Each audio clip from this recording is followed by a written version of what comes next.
Test, test, test. All right, I can hear it. Sounds all right. Whoops.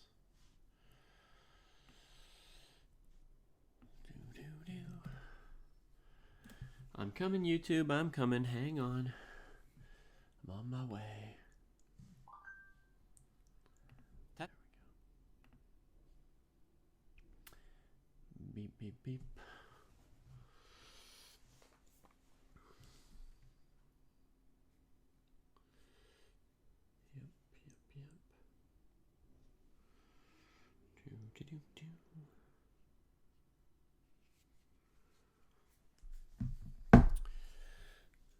All right. I don't know what this is doing here. All right. Good morning, Lord Scuba. Good morning, Pepper Chess. Hey, everybody, and welcome to Dojo Graduates. A celebration ceremony for the accomplishments of some of our fellow chess friends and improvers here. Certainly on a day when they are graduating from one cohort to another, moving up 100 rating points, it is a day where we can call them chess improvers. And it is a day to celebrate work that occurred over much longer than a week. For anybody who doesn't know what it takes to improve at chess and is just dropping in here for the first time, we're celebrating this week's graduates. That does not mean that these graduates did their work in a week. It just means we've got hundreds and even thousands of people out there working on their chess right now. And after some long period of study, a few of them graduate each week. And with this big a group, there's always somebody graduating. Okay, so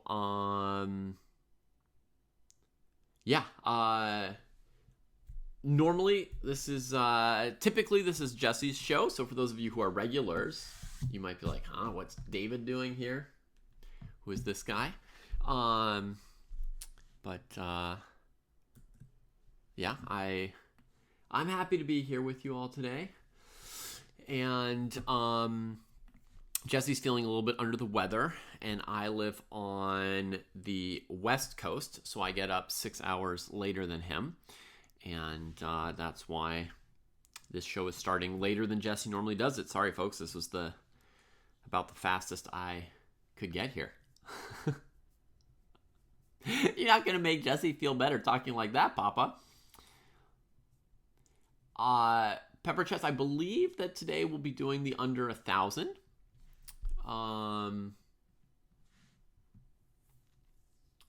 That's the plan.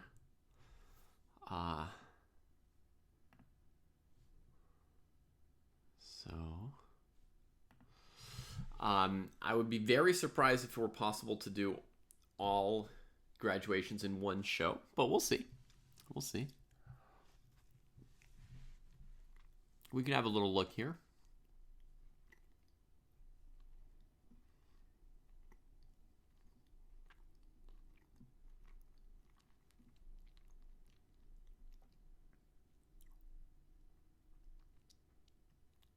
Ooh, Pepper Chess! You're on the list. And so you want to know if I'm going to be covering you today or tomorrow, right?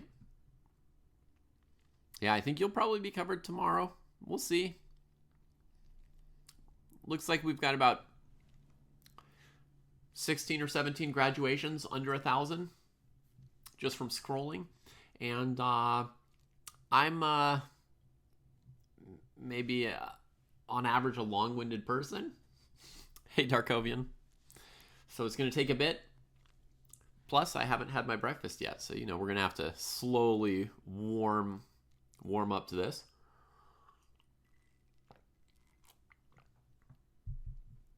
Okay, well, we'll save you for tomorrow no matter what, Pepper Chess.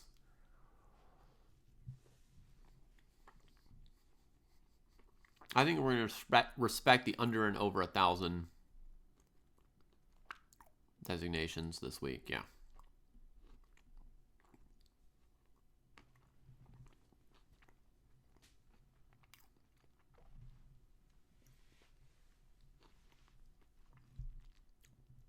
Okay, so hopefully I'm discreet here in my little corner and not covering up too much of the chessboard. We'll see when we get into people's games. Hey, Tom John. Hey, Cross Online. Welcome.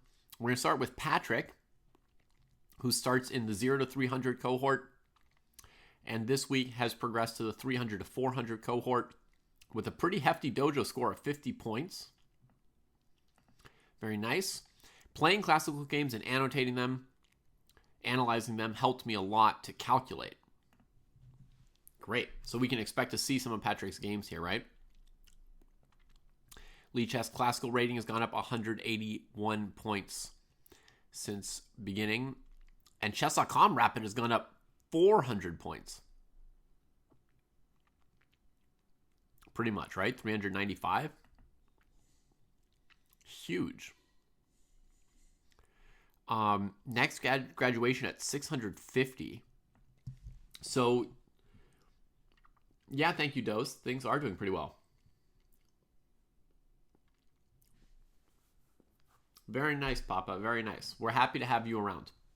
Happy to have you around. And for your sake and everybody's sake in the community, I hope everybody's budgets are, improved over time. I know that's generally the opposite of the worldwide trend right now. Budgets are getting worse, but we can hope.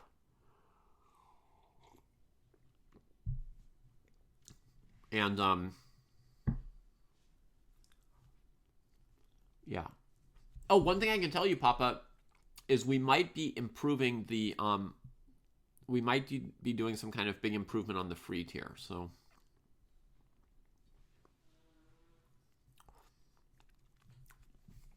hopefully maybe the free tier can be usable or helpful in some way.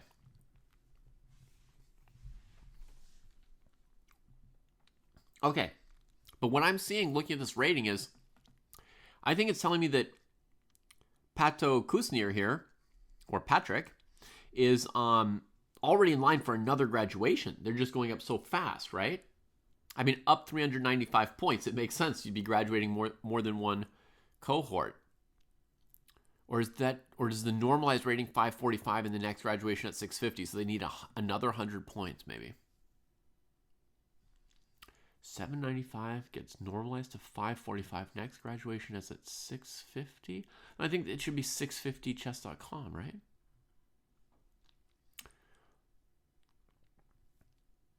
Next graduation should be at 1310 Lichess, and the current Lichess is 1681. Yeah, so I think it can be confusing when there's too many numbers in a row, but I think the normalized is telling you that this is the equivalent of a 1025 rating. That would mean you're in the 1000 cohort, basically. And that this would be the equivalent of being in the 500 to 600 cohort. So that tells me that Kavutskiy, Patrick, is going to want to just hit the graduation button again a couple times here. They're just going up so fast.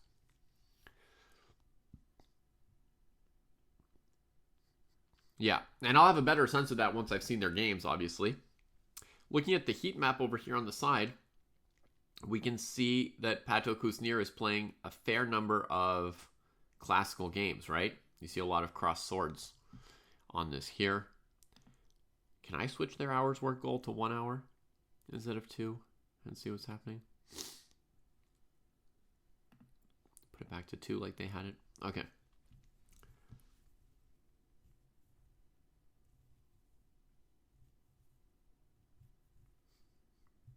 I probably would have to, Vartanon, yeah. I mean, it would be some effort for anyone to add that, right? No? Would normal people have no effort? The other thing is, Vartanon, if I'm looking at the chessboard, I can kind of move a piece on the chessboard. I don't have to do coordinates if I'm just looking straight at a chessboard and it's just like 1 or 2 moves. You know? But I never have a clear mental picture. But if the board's right there and I just have to say like, okay, the bishop on d3 is on h7, like for a bishop takes h7 sack or something, I can just say bishop goes to h7. Like, I understand what I'm talking about. I don't need to visualize that to understand what I'm talking about. Because enough of the visual stuff is right in front of me. Does that make sense? It's when I play blindfold chess that it's all just data. Because I can't see anything.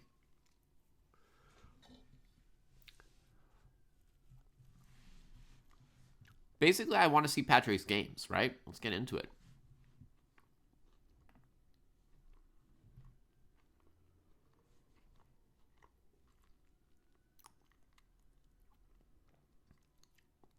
Wow, so here Patrick's playing somebody more than 1,000 points higher rated.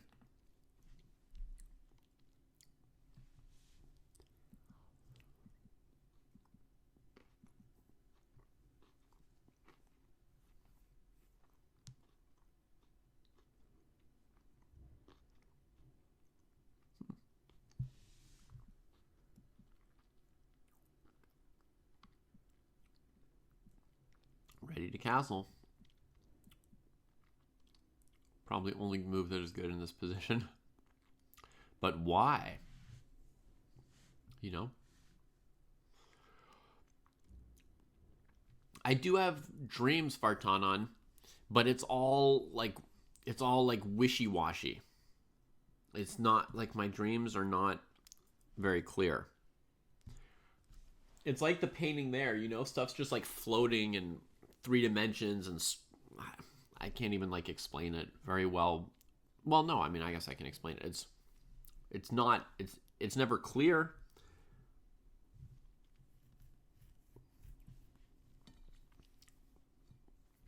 I get the tiniest flashes of visual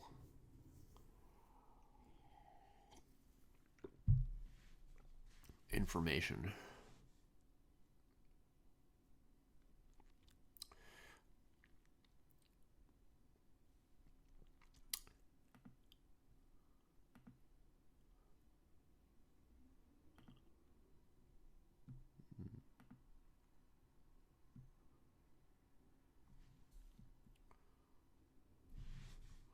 What does the time graph show here?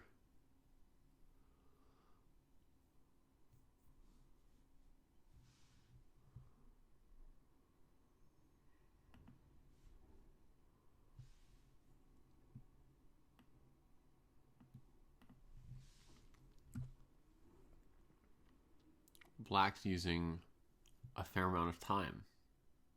Good job to Patrick using their time.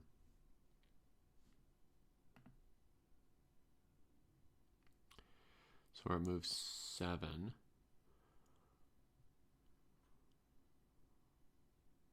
Yeah, fine. Okay. Makes the trade.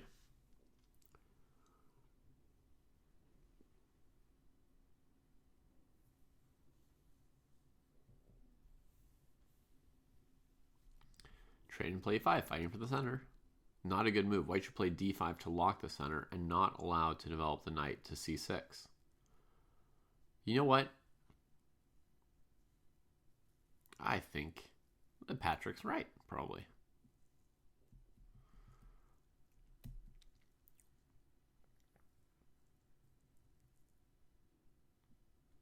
Wow, Patrick knows, yeah, after queen d8, rook d8, bishop g5 to play c6. There's commentary here saying that if white trades queens and goes for bishop g5, like this, that he's going to play c6 to stop knight d5, yeah. It's fine to play any opening as a beginner, whatever you feel like. Developing the bishop position is equal.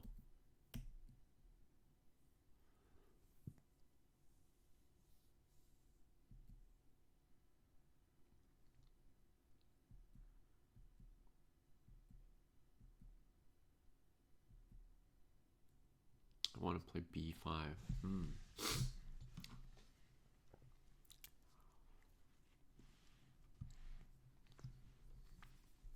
So basically, Patrick's done great up to this point, right? Developed all the pieces, countered in the center, and all of Patrick's moves have fit together. Not at all the level you'd expect for a 0 to 300 cohort, but if you look at the ratings, of course, Patrick's rating is out of the range for the 0 to 300 cohort by far.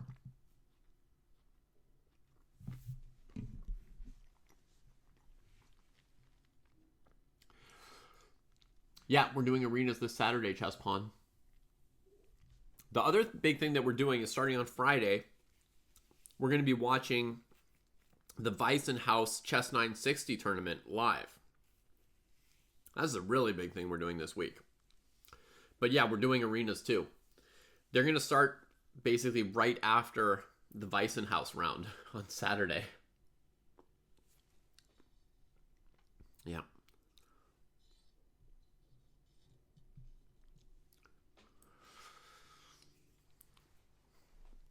I'm going to have to cut short a little bit the commentary on Friday Night Fights, but we're going to do Friday Night Fights this week, but we're going to do a shortened commentary because I have to stream at 4 a.m. every day for Weissenhaus.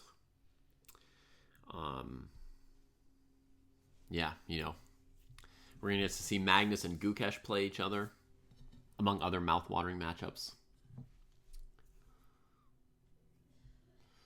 Well, Ski, watch it with me, and we'll see. We'll see together whether we can enjoy it. I mean, to some extent, like what the top players do is above all our skill sets, right? So the question will be, can we understand what's going on to any degree, right? All right. I'm going to give a comment that's way, way, way beyond the 0 to 300 cohort. But Patrick's playing so well that I'm going to make a comment that seems appropriate to how well Patrick's playing so far. In this position, Patrick, you want to maneuver one of these knights to one of these two dark squares. Your opponent has this light squared bishop that's not going to be so good at countering that kind of a maneuver.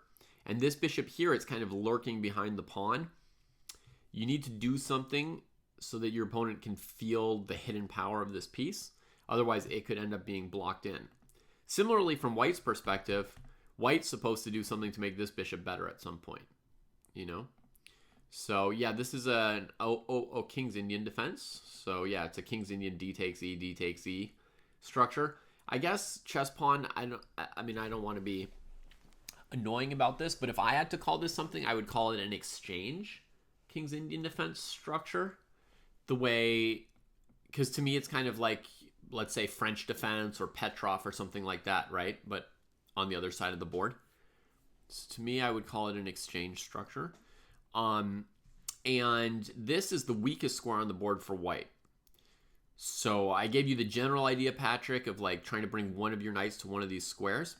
Specifically, perhaps, the fastest and best move here for Black is Knight F8, Knight E6, Knight D4. Going very, very quickly into White's very weakest square.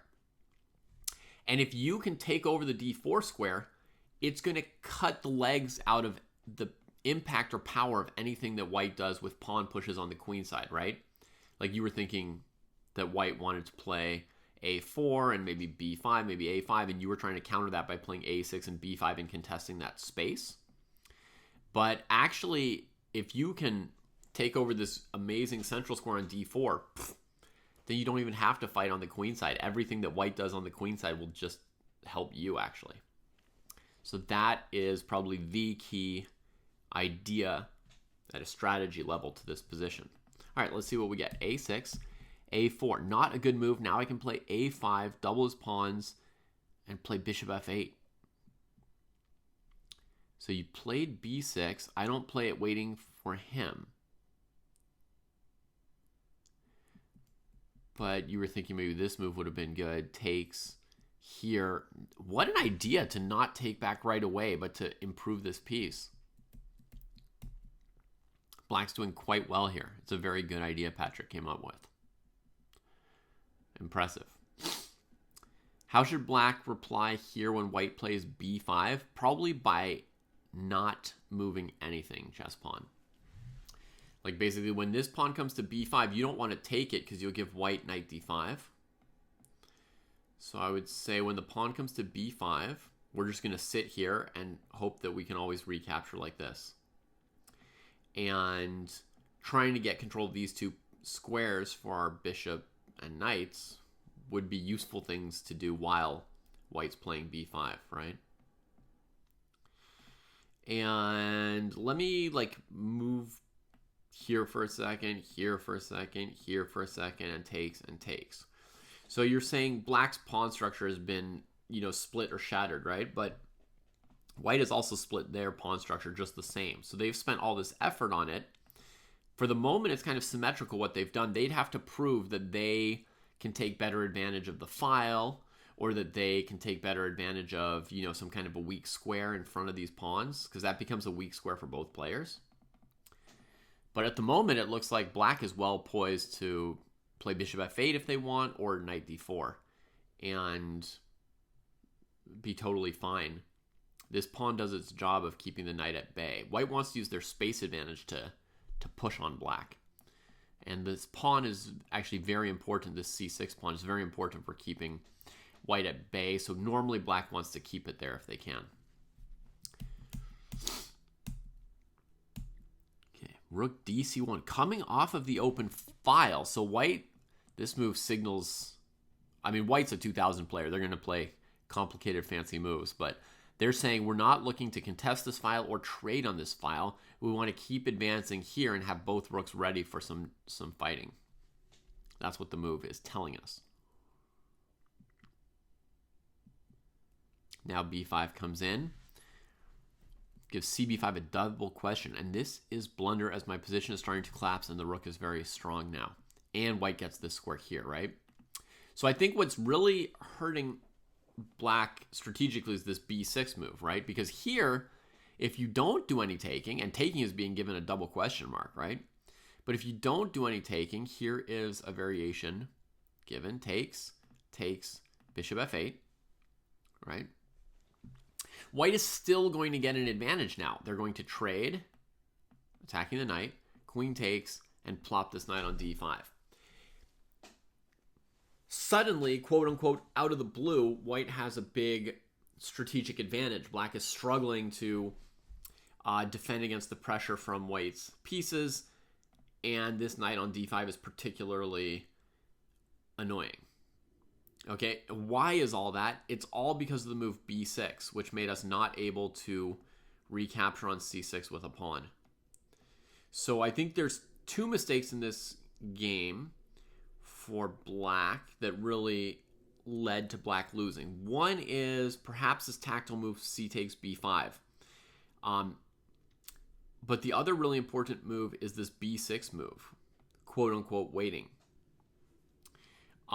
This move weakens c6, which then weakens d5, which is actually how black kind of loses the game. So this is the strategic mistake.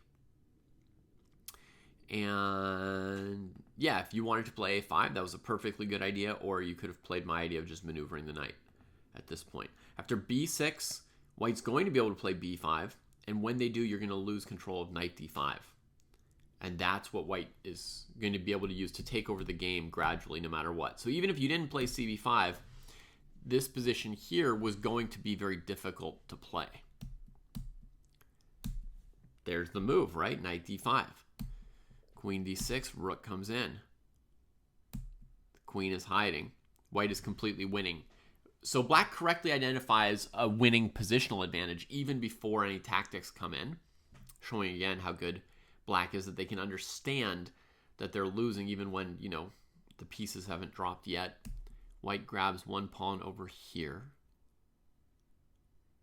Sure, yeah, perfectly good move.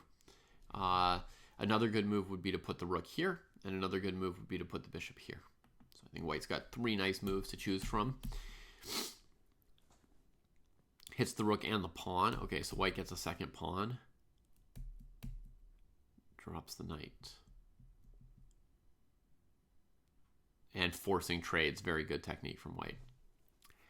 Okay, the rest of this game is probably not too important. White is going to be good enough not to give black any chances, I would guess. We'll see.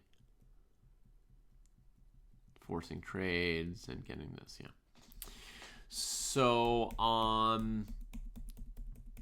yeah, basically, in this game, you came up against a 2000 level player who played like a 2000 level player, who played some seriously challenging moves and put a lot of pressure on you. And normally, a game at a 0 to 300 level, we would focus on something like, the tactics around knight d5, hitting the queen, where are you supposed to go, that kind of stuff. But you played so well, and you played against an opponent at such a high level, that I have to give you basically strategic advice on this game, right? Which is the moment you played b6, it was semi-inevitable that the knight was going to land on d5.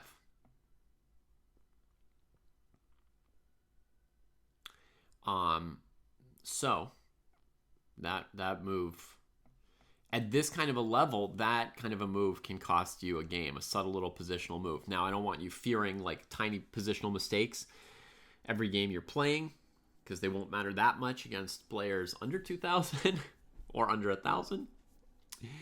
But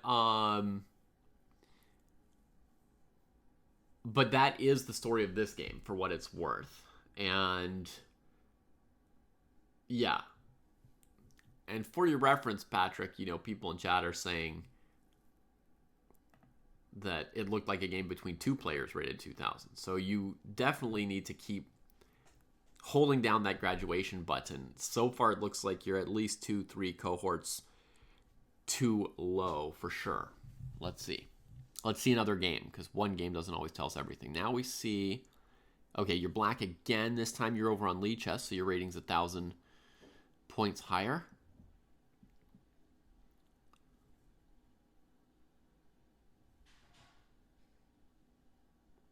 It seems that Patrick has looked up the popularity of every move in the database, right? I played knight f6, but most popular option is to play e5. And then on knight c3, the most common option. It looks like my opponent knows his opening quite well. Or they're just playing, a logical move on move 2, right? So Patrick actually, folks, I can tell that Patrick is actually very new to chess. They're just extremely good despite being new. That's the weird thing. That's the really weird thing here. And that's why Patrick started in this bottom tier, I can tell, is because Patrick is a beginner and didn't yet know that they were good, if that makes sense. Like, before you've like come in contact with the chess world, you don't know how good or bad you are, right? I've had people walk into my brick and mortar chess club off the street, 20 years ago, and tell me that they thought they were probably the best player in the world. And there'll be other people who come in and they say, I'm probably the worst player in the world. I've seen both of those. Less of the people who think they're the best player in the world. More people like assume that, somebody who's been studying all the time and playing at the chess club might be better than them. But I do remember a high schooler who came in and thought he was the best player in the world, and truly thought it. And plenty of people who thought that they were the worst players in the world, but sometimes they're pretty decent. So Patrick doesn't yet know how good Patrick is. And the rating is probably not finished going up, so Patrick has not hit difficulties or ceilings yet. But see, like, Patrick thinks that white knowing the move knight c3 is a sign that white knows their openings quite well, right? And for anybody here who's maybe over 1,600, has been in the chess world for, more than 3 months, you'll know that many people know more than one move of their openings, right? In fact, the move knight c3 is very consequent to the move c4. Even if you don't have anything memorized, the point of putting a pawn on c4, the point is actually to be able to put the knight on c3 and not have the knight on c3 get attacked by d5, d4, kicking it off of its square, right? So that's actually the point of c4, is to secure a square for the knight to fight for the center.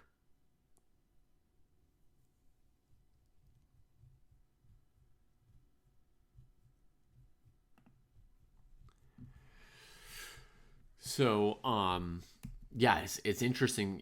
There are signs that you can see that Patrick is new in some of the way Patrick talks about the things, but Patrick's very, very good. Very, very good for a new player. Right. It's just a totally logical move, right? Yeah, Pepper Chess. If 1650 Lee Chess is accurate, I think that's right, that Patrick should be all the way up in the 1,000 cohort, perhaps. Okay, e5 is a classic move, fighting for the center. Yeah, let's go a little bit faster and see, is black going to develop all their pieces? Check, right? E3 is good, but now the queen is blocked by knight.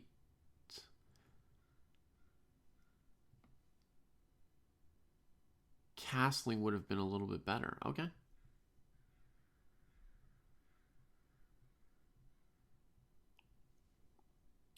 Wow, look at this nice move. Going after the weaknesses, developing the bishop, and I have a threat to play knight b4. If white castles, then I can come here, and the idea of bishop c2, bishop d3 could win a pawn. Great idea. I mean, I think it's more complicated than that, because if white plays d4 counterattacking your bishop, I'm not sure that black's going to win by coming into c2, but we've got a good level of thought and insight here from Patrick about how they're developing. They're both developing all the pieces and thinking about, how the pieces are interacting with the opponent's pieces. Maybe bishop d3 without knight b4 chess pawn, yeah.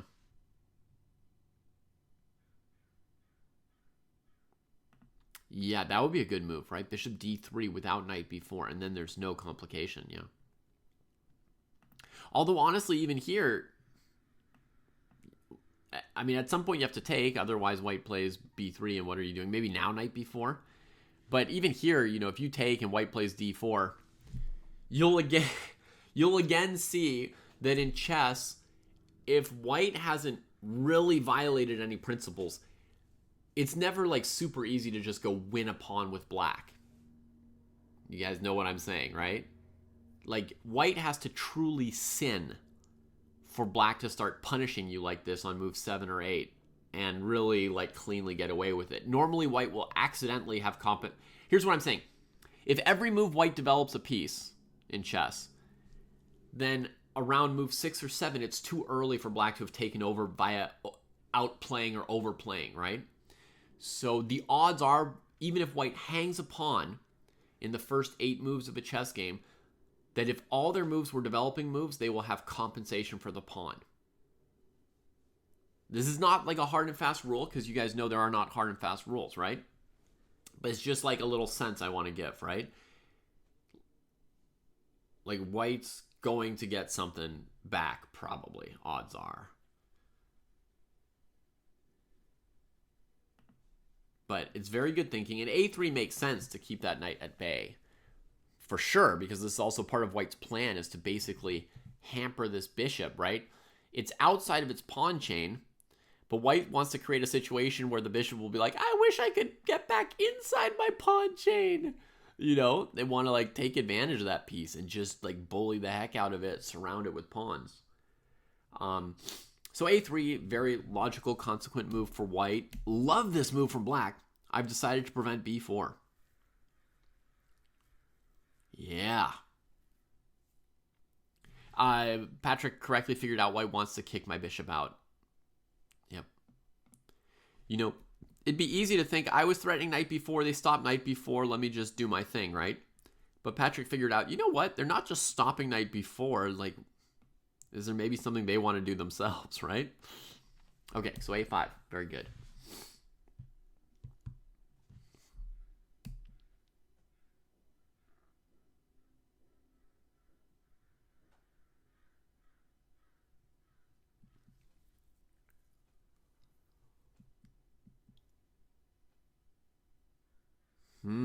Okay, played a too aggressive move here with e4, huh?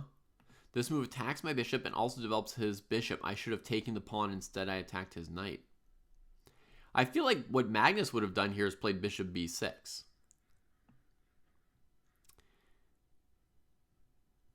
Left the tension for another move. But okay, fine. Let that. We're not in Magnus's cohort, none of us.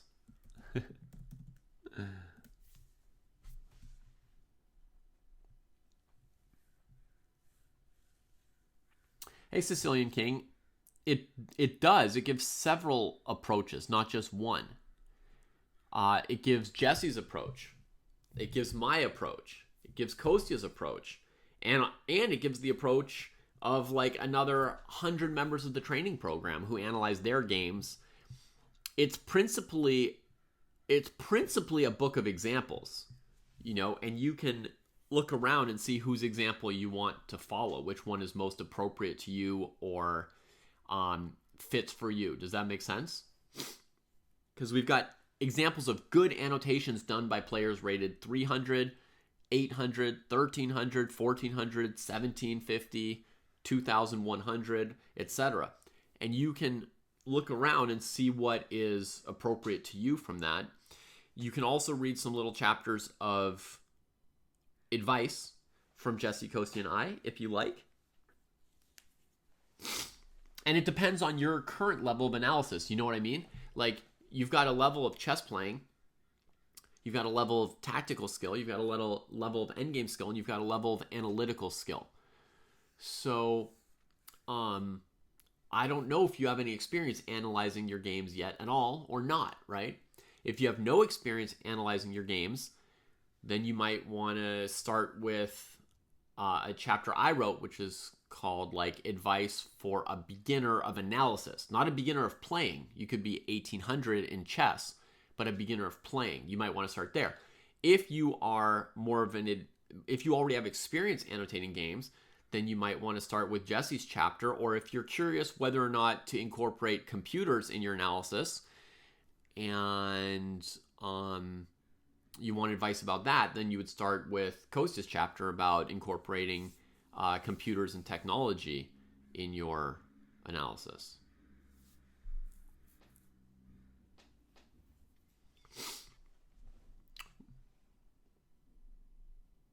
So, Satisficing Moose says, it looks nice on the shelf. I should have a copy somewhere here myself, but it looks like my book has been moved. I just got the book recently, and it does look kind of nice. Okay. So e4, correctly identified as possibly a way to lose a pawn for black, which white fortunately missed. Patrick says if knight d2, you still have to save your bishop, and then you get your pawn eaten. That looks correct, Patrick. So we see that playing a fancy move is sometimes a way to lose something, right? It can be a way to be super clever, and sometimes being super clever is a way to get ourselves in trouble. Okay, so we got, instead of trade, a trade.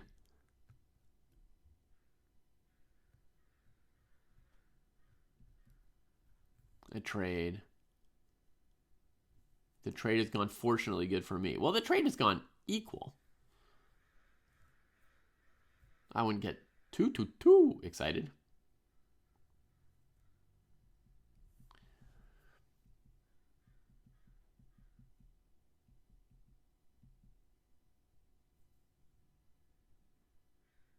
Okay, so white's trying to maybe trap this bishop in. If bishop d3, there's always rook d1. I wanted to trade queens. Yeah, that makes sense. But queen d3 was better. Just plopping in the middle? Maybe. Let's see. Interesting analysis. Queen d3. Computer suggests trading is not good for white. So white's going to play like bishop e3 or queen f4 probably. Queen f4, castles. f3, defending the pawn. Queen c4. All right. So one more piece of advice for you, Patrick, is you're already letting the computer run on your games, but you need to develop your own ideas first before you start putting computer advice in. I can't even say anything about the game if the computer's already spoken. There's not much point for me to say anything. But I'm just going to play through the game to see what cohort Patrick should be in. Wow, nice move from white. Pretty good move by white. Very clever. Defending a4, opening up the rook. Oops, it was too clever.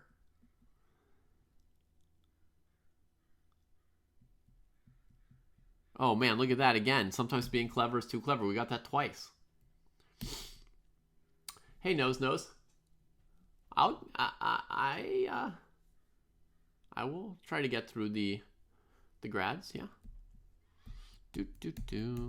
And Patrick noticed it, jumped on it, gets the edge. White trades rooks. Oh, that's going to be easy. We're trading rooks. Black's happy about it, realizes it. Attacking the b2 pawn, dubious. Better f5, breaking up the pawns right away, because otherwise the bishop does this.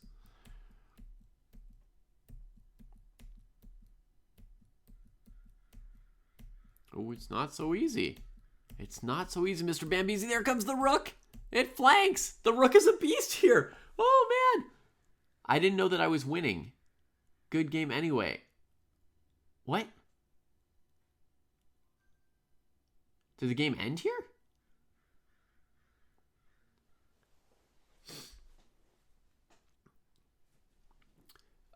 Nose, should I just not answer any questions from chat to go faster? Is that your advice?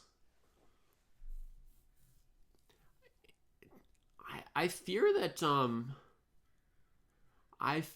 that Black may have agreed to a draw here, in which case, Patrick, my other advice to you is to keep playing your games out, basically, to the bitter end. Do your analysis without the computer and play your games to the bitter end. Overall, the skill level is like obviously over 1,000. So I would also graduate yourself up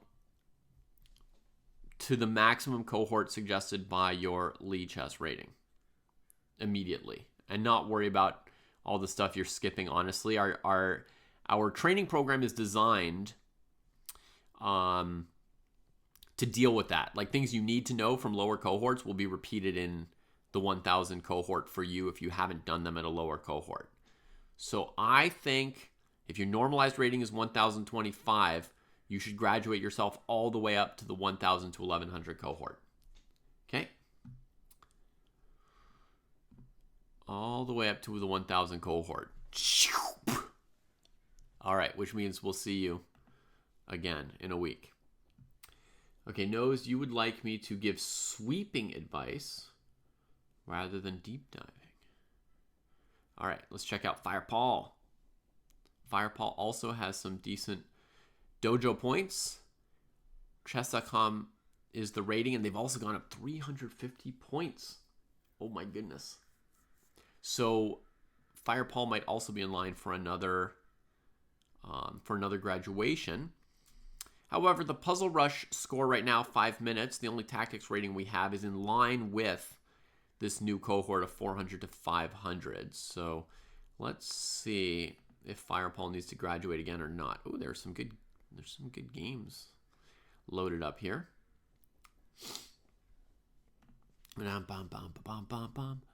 Firepaul is white.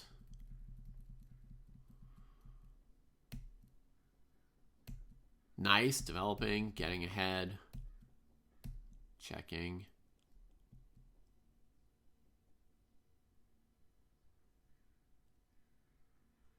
Oh, I see what's up. Bishop takes a6 would be very good here. Just a little note. Bishop takes a6, overworking this piece. And I mention it because I think, well, does this little fish say it was found with an engine? Oh, okay, so that doesn't necessarily, but see, bishop takes a6. The idea is if bishop takes a6, knight check, and you get these. Well, similarly, against king e7, you can take, and if the bishop takes back, you can give the famous f7 checkmate, assisted by the knight. So seeing that this bishop is overworked on these two spots would be a very nice tactical thing to notice. Okay, but white's just doing all the good things, getting castled, developing, grabbing a free piece. Queen g8, queen h4, grabbing a piece. Nom, nom, nom, nom, nom. Pac-Man. The queen is Pac-Man. And black resign. Okay. Clean game for white. Let's see another one. It seemed like there were not much annotation from white on that game, right? Mostly some computer variations put in again. White is bringing all their pieces out and dropping one. Accidentally hanging a bishop. Accidentally protecting it. Munching the pawn. Okay. Here, A much easier approach would have been bishop takes b5. Instead of this more complicated bishop takes knight thing. And oh, en passant strikes. Oh, now white's cleaning up. Okay, but again, no real analysis on this. Let's see what Firepaul has been doing. Games and analysis. So is it mostly games or is it mostly analysis? Let's see. We got congrats on the graduation. Did blunder games. Checked out modeled games. Completed annotated games. All 10 of them. Okay, never mind. They've been done. So Paul must just be like uploading a lot of games, including the blunder games. Wait, there's 10 games here. So that means that the games we just saw, Firepaul considered this to be a finished annotated game, but it just has one line generated by a computer. No comments from you, Firepaul. So here's the important secret for you, Firepaul, to help you like keep going up in the next cohort. For an annotated game, it's got to look like the games I just looked at from Patrick's, or that I'm going to look at next from somebody else maybe, right? In other words, you put in the game after you've played it some comments about what moves you think were good or bad, or things you think about the game, right? For example, you could say, I think this move was not so good, right? Or I think this move was very good. And just put in some of your thoughts and comments on the game. That's what we mean by annotating a game, and that's the very important work, the most important and fundamental work of chess improvement other than actually playing games. So I guess the first most important thing for chess improvement is playing games. The second most, which you've got it down, so that's going well, congrats.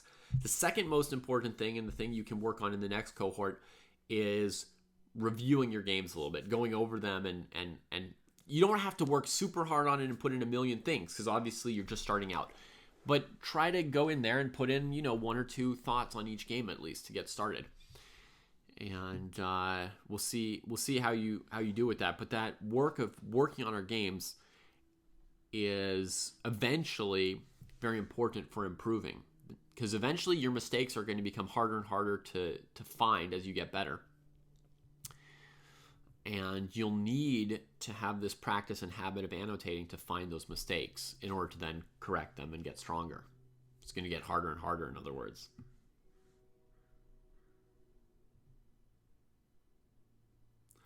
Hey, Nose, somebody named Chess as Kung Fu is shouting you out on YouTube as a legend. They love your Lichess studies. Right on.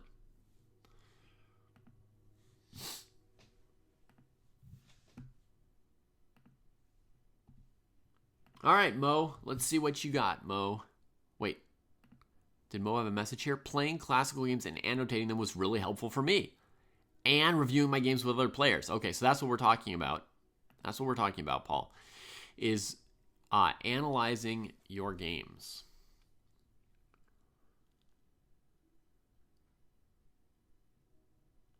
Okay, and Mo is just at the graduation point. Just hit it just now, right? 550. That's exactly where to be. The next graduation will be in a full 100 points.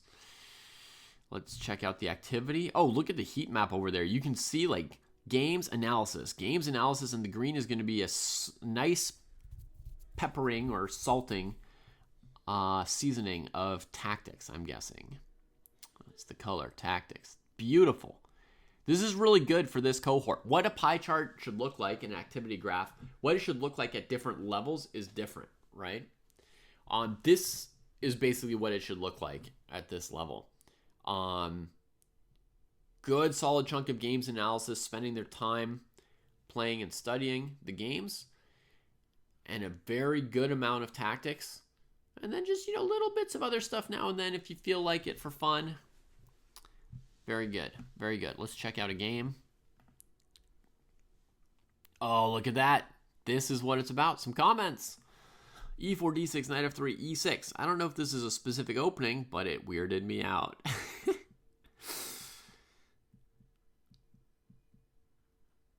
Uh-oh. Luckily, they didn't see my knight was hanging. Yeah, uh-oh. So you go bishop g5, they go bishop e7, and you just leave things hanging around here. But a moment ago, when you played bishop g5, I think you knew you were attacking Demon Heart's queen. So that's a concerning little slip there, Mo, in terms of keeping track of like what pieces are attacking what pieces. Because this is not like a super sneaky attack going on here. Like, you started this with bishop g5, and then you didn't end it, right?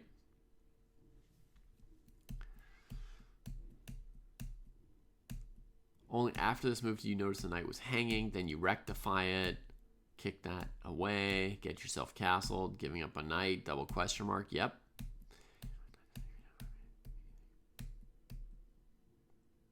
Check to the miserable king, come in, hit the rook, clean up a pawn. Oh, la la. It took me time to see this, and I almost made a different move before double checking that there wasn't a trap. So in other words, if white hadn't noticed this, white would have done something like probably put a rook in the center. If I were just guess on average, right?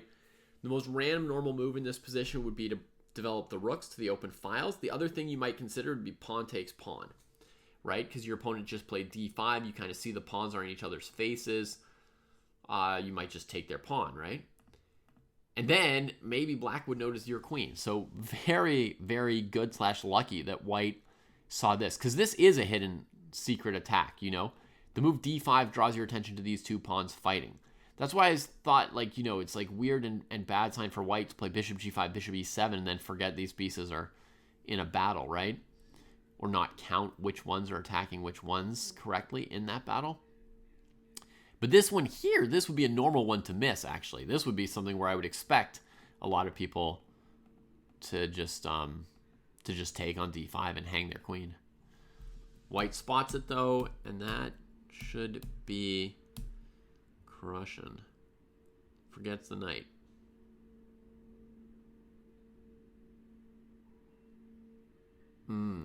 Gotcha. Yeah, here the move queen c6, not yet noticed in the analysis. And analysis doesn't need to be perfect. This analysis is right where it should be. Queen c6 would get back your piece here with a double attack. Knight e5, going in for a checkmate, looks pretty effective as well.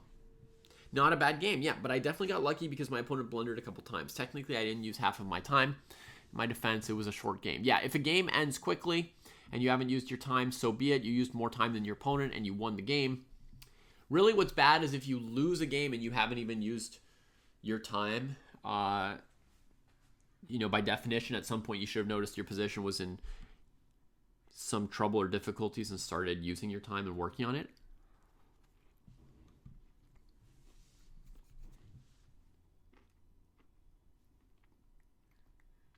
Notes are right where they need to be.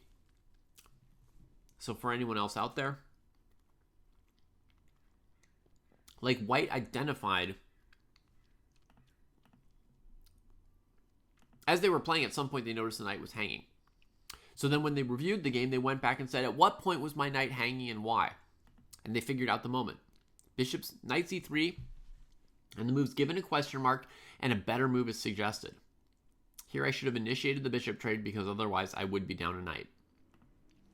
So the mistake is found, it's identified, remedy suggested, boom. Right? So that's exactly what you want to do in your annotations at this level. You know, find one or two mistakes, or if there's one or two things that you were aware of from while you were playing the game, go back and like check it, review it. Why did I lose a piece, or why did I win a piece, you know? Perfect. Good job, Mo. All right. We're going to see someone Mo. We're going to keep it moving with Darkovian, who writes, feeling confident. That's appropriate. You're moving up. You should have some confidence. I'm finding tactics that I would have completely missed in the past. My blunders are less about hanging pieces now as they are more calculation errors or a tactic I missed. I can actively see and feel my progress. Yeah, you can just feel it tingling like, oh, I wouldn't have seen that before, and oh, the mistakes I'm making are much more complicated than before. And it sounds like Darkovian is, just from this comment, sort of reflecting on and reviewing what kind of mistakes they're making. By the way, folks, Mo had like the most points we've seen so far with 60, and you saw that heat map on Mo, which was really, really nice, and then the activity graph, which was really, really nice. So let's just give Mo credit for that again. The nice points there, really good current training. Darkovian, looks like they may have just started the training program at the beginning of this year as kind of like a New Year's thing, right? Because if you look at the heat map, it's just like boom, ever since January 20th. 34-year-old lad. We've got a lad with us from the UK, the Midlands. Fell in love with the game, playing chess puzzles casually for months. Started playing properly in December. Delving into making games and fun applications. Nice. Great work. Up 300 points. Beautiful. Current rating 829, suggesting they might even be ready for the next graduation, right? We'll give them advice on that today. Up 300 points. Makes sense that you might need 2 graduations to cover that ground. Do they play on Lee Chess as well? Yep. Their Lee Chess rating would also suggest another graduation is in store or already passed. Tactics rating of 586. Green normally means you should go up, but that would only mean going up 1 cohort, I think. Yeah. That rating would say they should be in the 500 to 600 cohort. But look at the fact that they've done all of this. They've done their Puzzle Rush Survival, their 5-minute. They've done the checkmate test, the tactics tests. That's pretty good. That's pretty good. I could see them potentially. I would guess this player needs to move up 1 level more. Let's see if there's some games. Oh, wait. Check the activity first. What's been done? Okay, so you can see that this player came into chess as a puzzle solver before they even played games, right? And this happens. There are people who will be involved in chess for years without ever even playing. They'll just solve tactics. And this lad started that way and is now also playing and analyzing the games. So looks great. What are they doing that's like grayed out here? What's their other thing they like to do? Non-dojo custom. What is it? Opening custom. Scroll down their activity and see. Annotated games. Published a game analysis. Yes. Did their blunder games. Tactics tune-up. So they're doing some extra tactics. That's what it is, right? Oh my god, they finished everyone's chess workbook. All the exercises. Oh, this is just great, right? Woo! Yeah, get it. Okay, let's see a game. Let's see how Darkovian's playing. You can feel that the improvement here from everything we've seen so far is probably going to be coming from tactics, right? Oh, that's you, Darkovian. That's right, that's you. Hey, good lad. Nice to meet you. All right, Darkovian is white here. Scandinavian defense. I have a development lead here and feel better. My d4 pawn can be a bit of a target. Yep. But I can protect it while developing. I don't care about this pin. It's annoying if it ruins the pawn structure, but I'm getting ready to castle. Could have just castled. But, yeah. Basically, the question is, if your opponent takes, do you want them to or not, right? Me, I love bishops so much that I would just take and say, if they take, I'll be happy. And if they don't take, I'll be okay, but at least I won't have spent a move on bishop d2, right? But if you would be a little bit unhappy to have your pawn structure spoiled, then this is the correct move for you, right? That's your judgment that the pawn structure is more important than the bishop. Hangs my pawn. That's the downside of bishop d2, yep.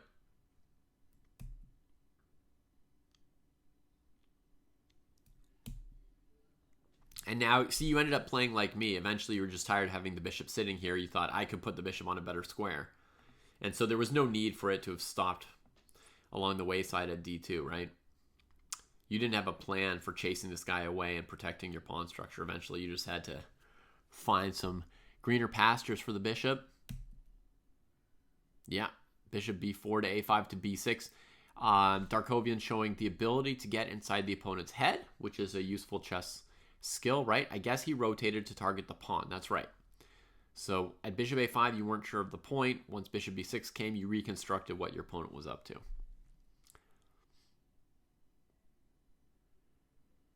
Okay, here you wanted to defend the pawn. Missed an opportunity to take his knight and ruin the pawns protecting his king with knight e4. So, but then your opponent could take, and it's super complicated. So I think you may have been correct to defend your central pawn in this case. Get it nicely defended. Now you go for the attack.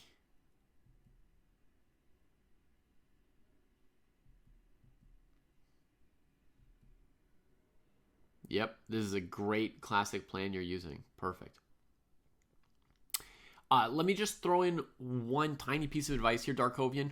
When you're going to play like this, you should know that black's resource is this move g5. So sometimes g5 works, sometimes it doesn't work, but it's the move you have to check for all the time. Does that make sense? Like, it's what you have to calculate. Like, when you say, I want to play knight g3, before you play it, what are you checking? Well, you're probably checking, like, can the opponent, win my knight?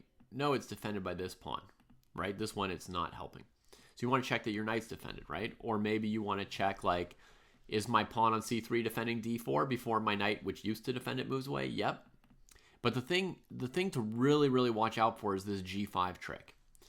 There's a couple different pieces to it. One piece is that sometimes after you take, they move the knight and they open up this diagonal, and you can't move these pieces because of queen takes h4, and then they take back like this. It's a very tricky way to get out of the pin, so to speak, because the pin is really a hidden attack between the two pieces. It's not, when you say that the knight is pinned by the bishop, right? And I see you said that the pin was very valuable, so I'm pretty sure you're thinking this way. Your pin was so valuable, you think your bishop is like in charge, right? And their queen and knight are kind of like victims. That's your sort of narrative of this situation, right?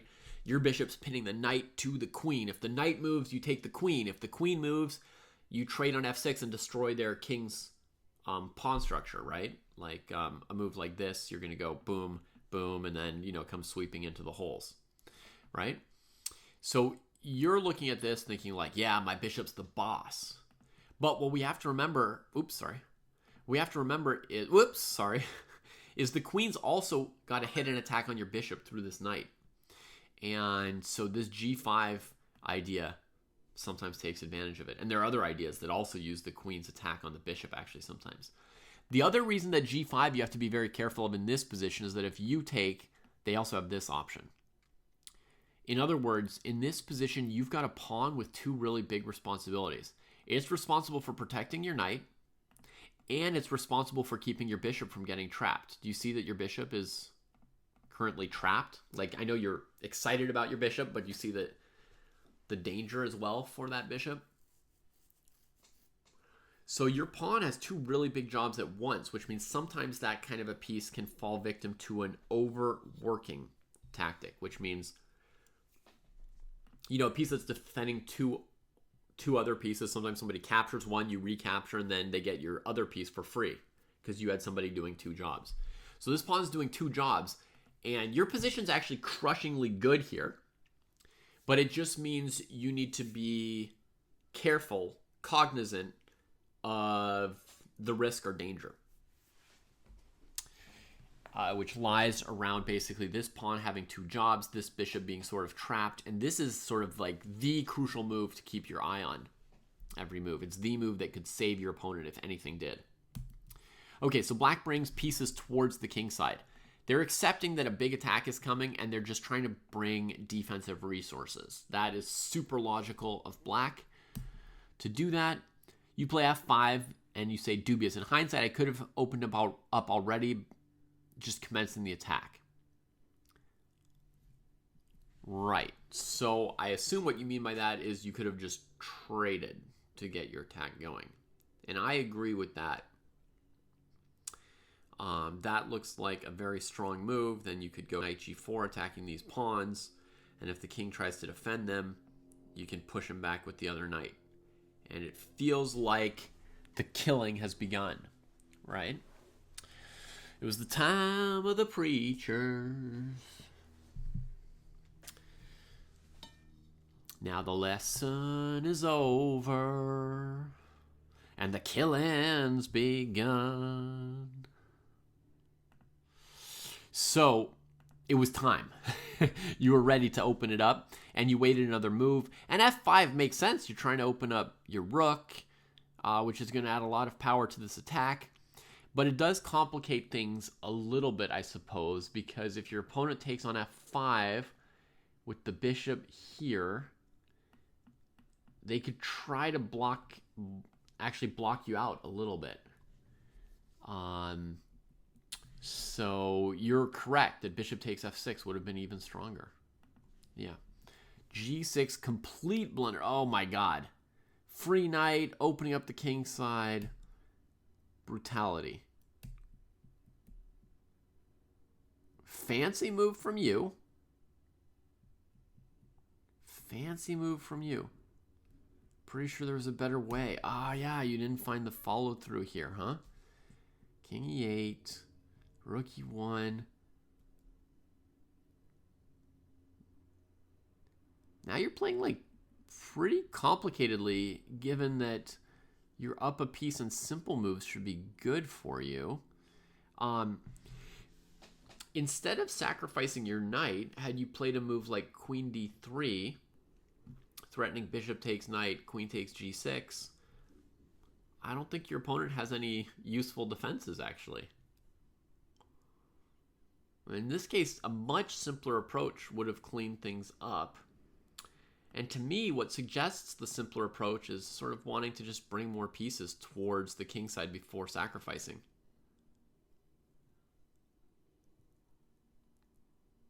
You tried to be fancy, yeah.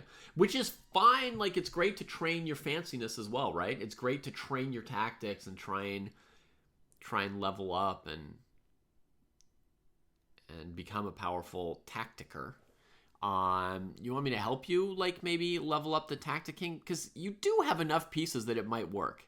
So knight g6, king g6. Because in addition to queen d3, which seems to drive the king away from the weakened king side, you could also go queen g4 or queen h5, right? Queen h5 cuts off that retreat and forces him to stay on this area. And queen g4 is just trying to get into g7 supported by the bishop. So if the king comes this way, you've got checkmate. If the king comes this way, you could use this rook to do this thing. You see what's happening? You've got the tactical vision to figure out what's going on now, right?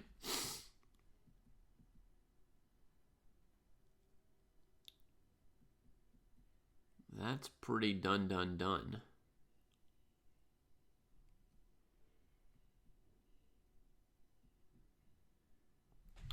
And queen h5, cutting the king off. You could have then gone here with this piece. King has to come here, and you come here. So you could again go bishop g7. Or you could probably go here and just set up a checkmate on one of these squares.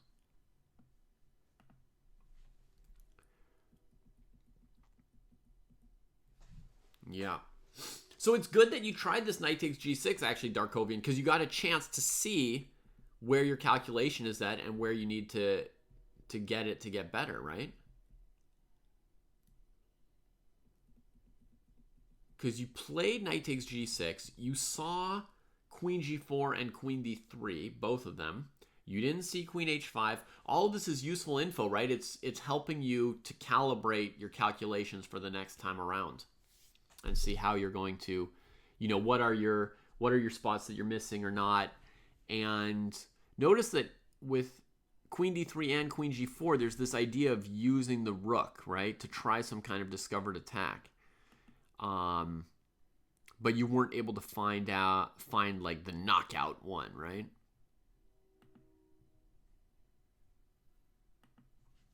Okay, let's see how the game plays out. For fun, the king is still precarious. And you go for trying to take away all the squares. My thoughts here were that the king currently cannot move, and I cannot see a way for him to defend against it. Good thought. A4, perfect. So now you complete your mating net. You're just planning to eventually bring a pawn here. Beautiful. Beautiful. Sacks this to get a square for the king. Good move, rook c1, yeah. You still have to handle this position because now your opponent gave a piece and their king's going to go hide. So you still have to play the game well here. And their queen just got active and you've got this undefended, this undefended, this undefended. There's a danger here that, you know, if you make... It's very possible to make a mistake in this position with that many undefended pieces and you immediately defend one of them. So I like that. And now you use the rook very well. Good job. This time you got the discover check down. Queen comes in. Now you're crushing here. Now you know what you're doing. You spent time right there? Oh, that's brilliant. Let me see.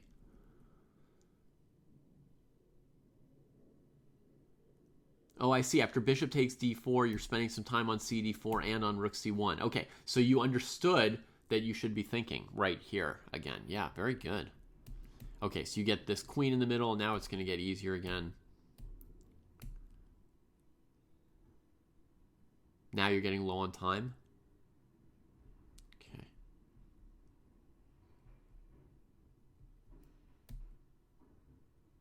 You're married to like finding a checkmate here. And you did it! Yes! You were right to go for mate. Well, that was a pretty thrilling game, right? Felt comfortable the entire game. I made a few mistakes, but I can see the work I put in starting to pay off. Yeah, we can see it. And what's really cool, Darkovian, is because you're doing this analytical work, you can see what the next step is or steps are for improving as well from here, right? Like you can see where you were 3 weeks ago and you can see what you need to do to get to the next step in another 2 or 3 weeks.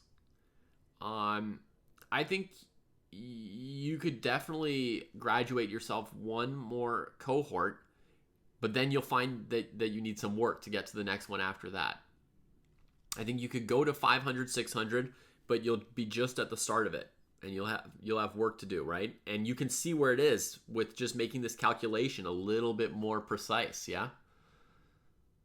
A really lucky thing is you seem to have some instinct already for when there are or are not tactics for you and your opponent. You have a sense of, oh, here I should be careful, or oh, here I should look for something good. So you've already got a sense of when to be calculating tactics. That's really good. Lots of players, even 1,000 points higher than you, who know a million tactics, they don't know when to calculate. So they can find their chances in a puzzle, but in an OTB game, they'll miss their chances again and again, and especially they'll miss their opponent's resources. So you're knowing when you should calculate. So now you just want to try to calculate even better. You know? Just get even a little bit better at calculating these variations. And one way to get better at that is by doing the analysis after the game, right? Like you go back to this position here after king g6 and double check what you did. Say like, did I play the best continuation here, right? And like during the game, you looked at queen d3 and queen g4. So what I would do in analysis, I would go back exactly to a position like this, a very tactical position. And I would say, was my move queen d3 winning or was queen g4 better? Oh, look here, you've got comments from somebody else. And we've got JW Pulford, a plus from 4 cohorts up, saying, I'm not convinced the sack was worth it because of king to e8. Right? So saying like when they saw the black king get to e8, I don't know if you should have gone for this sack, right? So, so just coming back to 1 or 2 moments like this and checking the calculation, by doing that work of trying to recalculate it, you get better at calculating, so the next time you're in a game, your calculation is just leveled up a tiny bit. And yes, please do continue to force yourself not to touch the engine. It will only hurt you. Just like I will only help you, the engine will only hurt you. So trust in that. Trust in that. And graduate yourself again this week, okay? Go to the 500 to 600 cohort. You won't be missing anything. If you've got any fear of missing out on something, you won't. The program is set up to be clever like that. Anything that you need from the 4 to 500 that you haven't done yet, that's important, it will show up again in the 5 to 600 for you. And you can tell the work you're doing is working. So nothing to worry about. Pop yourself up one more level. All right. Here, we've got Vlog Yamango. And we can see they've been doing some work every day. They've set a heady goal of 2 hours. But if we put it to 1 hour, you can see the color better. So they're working pretty consistently, like a small amount every day, which is good. I think that's a very good way to go. Let's see what they mainly spend their time on. Great. A lot of games and analysis with a chunk of tactics. Looks good to me. They've just read like the guide, so they're pretty new, probably. Reading everyone's first chess workbook, making progress on the exercise is good. Classical game played. All right, let's see if they've got a game in here.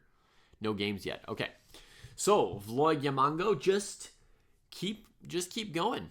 Yeah, get some annotated games up here in this next cohort, right? So now you're in the 400 to 500. Put up at least one annotated game in your profile. And good luck in your continued chess work. Glad that it's coming along well for you. Let's look at Soul Driver. Life got busy in January, so I was not as consistent as I would have liked, but still happy to have been moved up. Yep.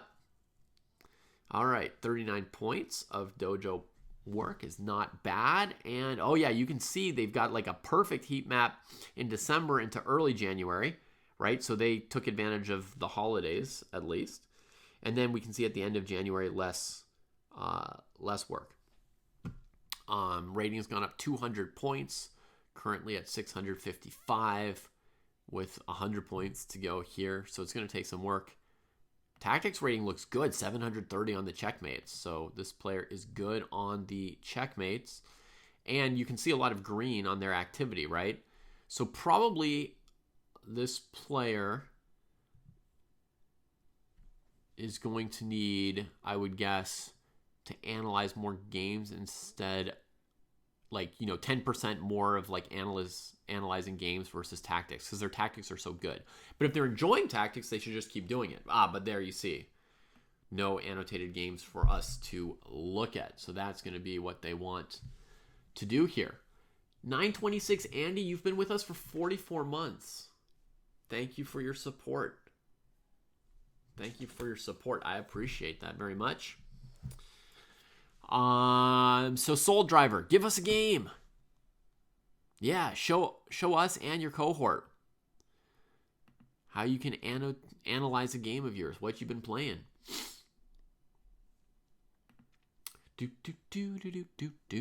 Road to Solid. All right. Going up to the 500 to 600 group. I have went through the first couple of cohorts relatively quickly. I know to get the most out of it, I need to complete all of the materials. Not necessarily. I mean, I guess that's the definition of the most, perhaps.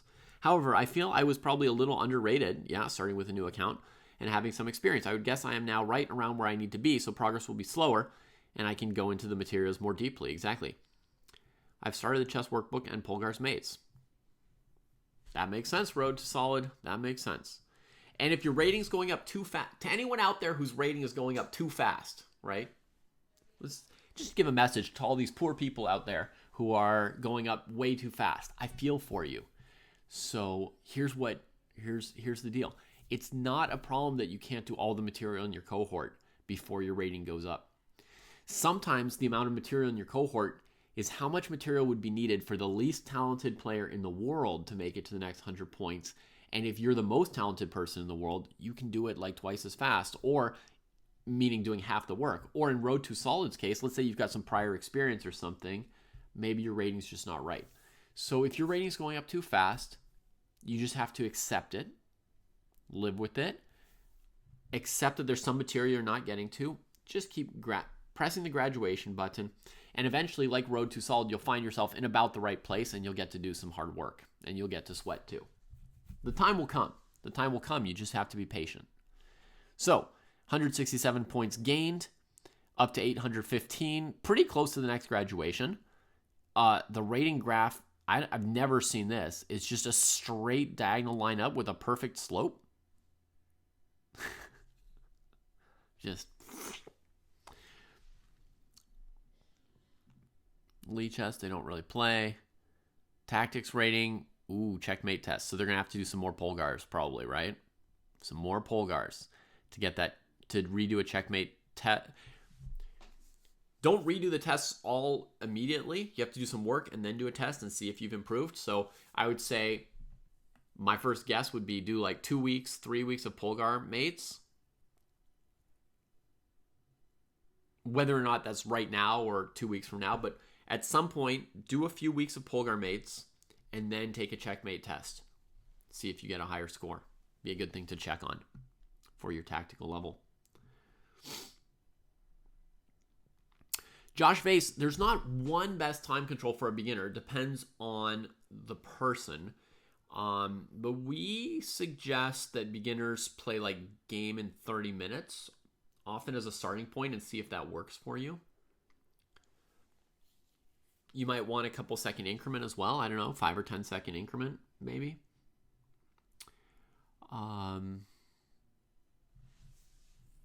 It's a place to start, and you'll see if you need more time or less time, and you can adjust it.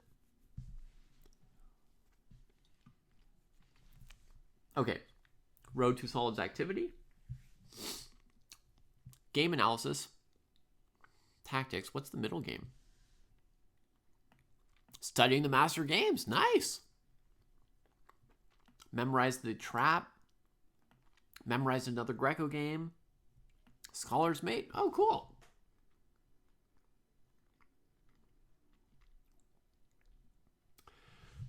Yeah, that's true, Andy. The test won't change your score right now. That's true. But I was thinking that there might be a test that Road to Solid hasn't done yet. Right? Like if I click on material, or click on checkmate tests. 0 to 500. There's 3 of them. And it says test number 1, 29 out of 30, and test number 2 hasn't been done yet. Whoops, sorry, it opened it again. So that's why you also don't want to do them all at once. It's good to do a test, and then depending on your score, oh, this is my score, not their score, huh? Maybe? I don't know. Or it's their score? I don't know. Rating 400? I don't know. But basically, you want to be able to do some work, and then you come back after you've done your work and do another test and see how it assesses you. Oh, wow. Nice, Chris. Congratulations. For those in Twitch who don't know, we've got Chris, a student and friend of the dojo, who has got his U.S. Chess Federation rating to 2199, 1 point away from becoming a master. So that's very close, and a very big game is to be played this evening. See if they can make it to master. And so, Andy, even if it won't update your score, let's say you saw that your score before was 250, and you had, whatever, 20 out of 30 right, and you redo the test and you get 28, at least you know that you've improved. But I'm going to mark something for myself, because I feel like we need to add a few more tests, right? I think that it's been a year or two, and we should add a test number 4 or 5 for some of these categories here. I'm going to make a note to myself on that.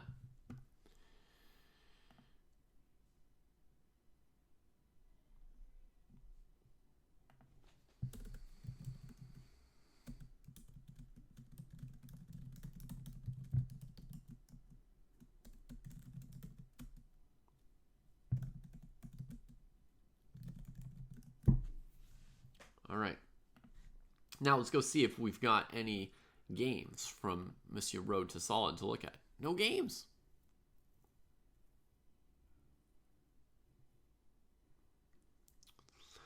You can redo the test, Darkovian, yeah, but as Andy's saying, like right now, if you redo a test, it won't give you a new score on the test. And if I was just saying, looking at that, I think we need more tests now. We need a few more tests now.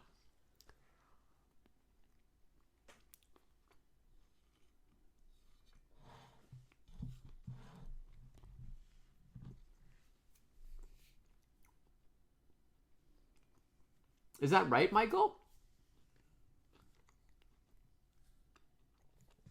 Somehow I missed the memo on that. I apologize. I thought people found the tests were difficult and didn't like doing them. But yeah, we should add more tests. I agree with that. I can get behind that.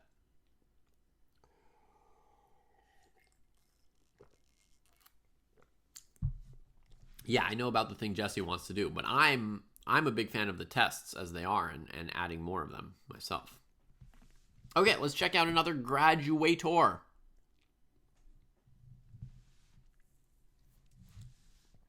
Harry Orchard. Happy with graduating again. There we go. Somebody's enjoying it. Have been eligible to graduate for a while, but stayed because I noticed my very clear weakness in the tactics section. I have taken the tactics test and scored awfully, but getting better with continued work. First chess workbook, yep. Daily is helping. Would love for you to review the game against Chase G949 if possible. Thank you for all your hard work. Let's see if that's possible, huh? You got humbled, Scuba? Okay, so you heard what I said. There's not that many tests. Don't do the second one yet, even though you're feeling humble and you want to, like, improve it. If you're truly humble, work on the Polgar Mates book for a few weeks. Come back and do the second test next month or something, you know? Like, set a plan for yourself, whatever works for you and your schedule, but something like in the first week of March. You could put a test on your calendar, right? Put yourself, I'm going to test myself on these mates on March 5th, right? And then you study for March 5th.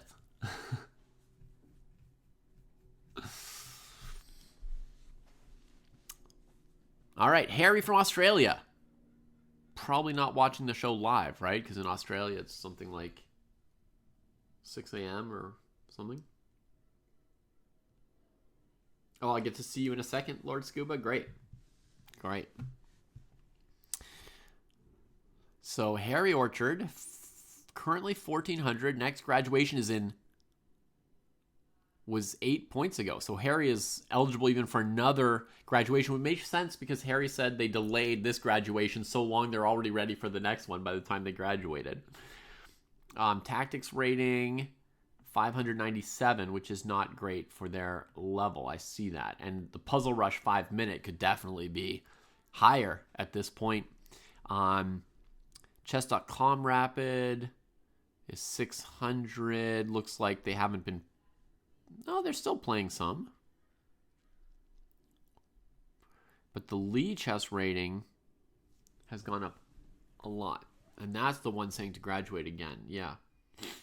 Okay. Activity, games, and tactics. Games and tactics. Great.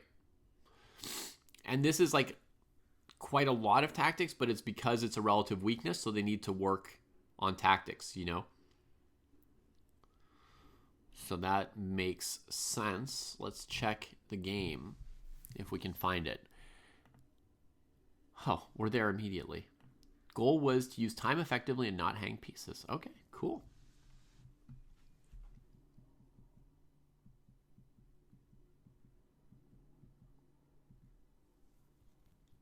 I can hear Jesse in my ear saying, poor move, it's not developing pieces. I wasn't really sure where my dark squared bishop should end up, so I thought I'd claim space. Should have castled instead if I was unsure. I mean, the question is, can you win your opponent's piece, right? That's a reason to look at this move, for sure. Another move that can be considered is this, with the idea of winning this pawn and attacking more stuff. And this move, the idea is to win a knight. So you've got a perfect right to play this move. A6 gets played. Bishop takes, and you didn't win a piece. So now I can see, yeah, why you're not pumped with your d5 choice. If all you end up doing is sort of trading these pawns and trading your bishop for the knight, then what did you spend your time on doing over here, right? Yeah. Now, there's an important move, bishop a4, b5, knight takes, pawn takes, bishop takes. This is the variation that you have to analyze and calculate to find out if you were right or wrong to go for d5 attacking the knight. There's basically, you know, three main options when your opponent plays a6. You could retreat, you could take this way. You have taken this way and not analyzed any alternatives, right? So you'd have to check if this was good for you or if this bishop a4 is good for you. Oh, you've got a comment here from B. Burks, a plus. I think this move is fine. The instinct to develop pieces is correct, but your move prevents your opponent from developing pieces. He has to attack your bishop with a pawn or lose his knight. You aren't falling behind in development if your opponent can't develop. True, right? You spend a move on d5, they spend a move on a6. Good advice, as usual, from the friends in the dojo. Okay, so this happens. Now we're back to developing quickly. We can see that in general, Jesse is in your ear and you are developing your stuff. I saw this opening up the H file, but thought it would be fine to go up a piece. I agree. Give me that piece.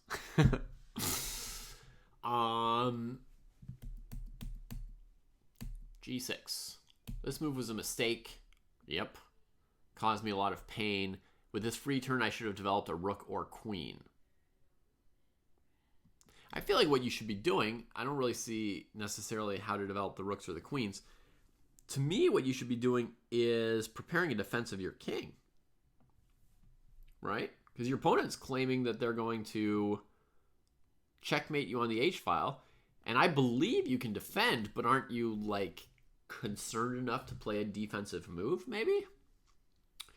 So I would be looking at using this f-pawn to either go to f3 or f4, try and trade off some space here for your queen and your rook and your knight to maneuver better around your king. To me, that's kind of the priority here. It's one thing to say I can safely take their piece and defend my king. It's another to take their piece and then not defend your king at all, right? And play a move over here. Now that's like the height of disrespect to your opponent, right? Like, yeah, you gave me the piece, and there was absolutely no idea to it, no reason, and I'm just going to start doing stuff over on the queen side. Look, more moves on the queen side. Oh, now they want to checkmate you. Yep, you give up a knight to avoid checkmate. They don't take it? What? I thought queen g3 would be better for them. Yep, correct. Queen e2 is... Queen takes g3 is definitely correct. And this move is playable as well. It's good that you're seeing all these tactics. Well, I think you can feel that you wasted your time with a3 and knight a4 as, like, now you're, like, calculating checkmates. So I won't belabor that point. King comes up and defends the knight. Black plays e4. Probably they should take this knight here, right? I mean, it's a full piece. A lot to just leave on the table. Oh, rook h1 as well. That hurts. Great move from white. And that's definitely punishing black again for not taking that knight, right? Ay, ay, ay. Boom. Boom. Give me that. Oh, God, you took everything.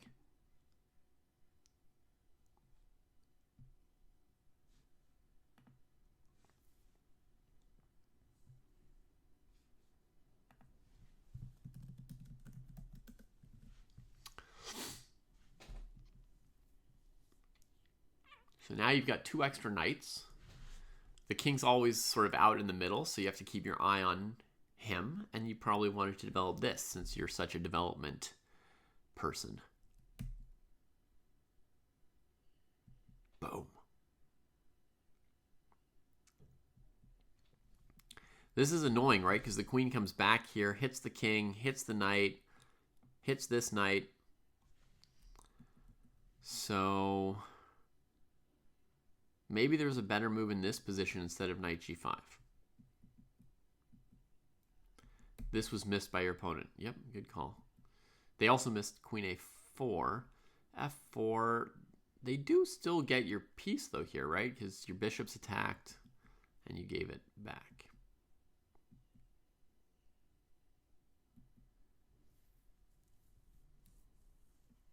Your opponent's avoiding queen h8. The move queen h3 is quite good here. You could throw that in before your rook move, because it forces the king to come back this way and keep the rook blocked on that side, right? And you just take over all those weak light squares with your queen. This could be a good square for her later. Ah, the rook got out. Now it's too late for queen h3. Annoying. Annoying. Still complicated. Ay, ay, ay. King comes up. Why doesn't the king come in here to defend this? A mistake that ends up with me losing a pawn. May have misplaced where the mistake was, right?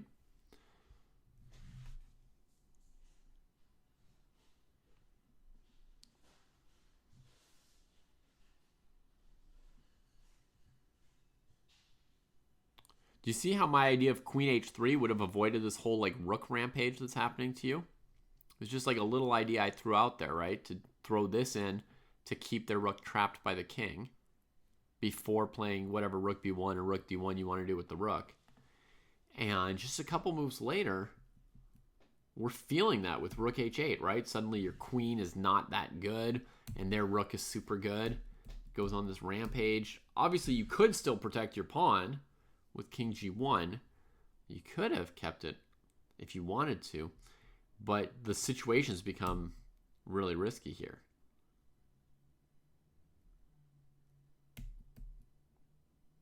Uh-oh, bishop f2. I'm not sure if I would have been able to convert my advantage. Agreed. I'm not sure either, because, I mean, for example, black could have done this. Right? And they could have...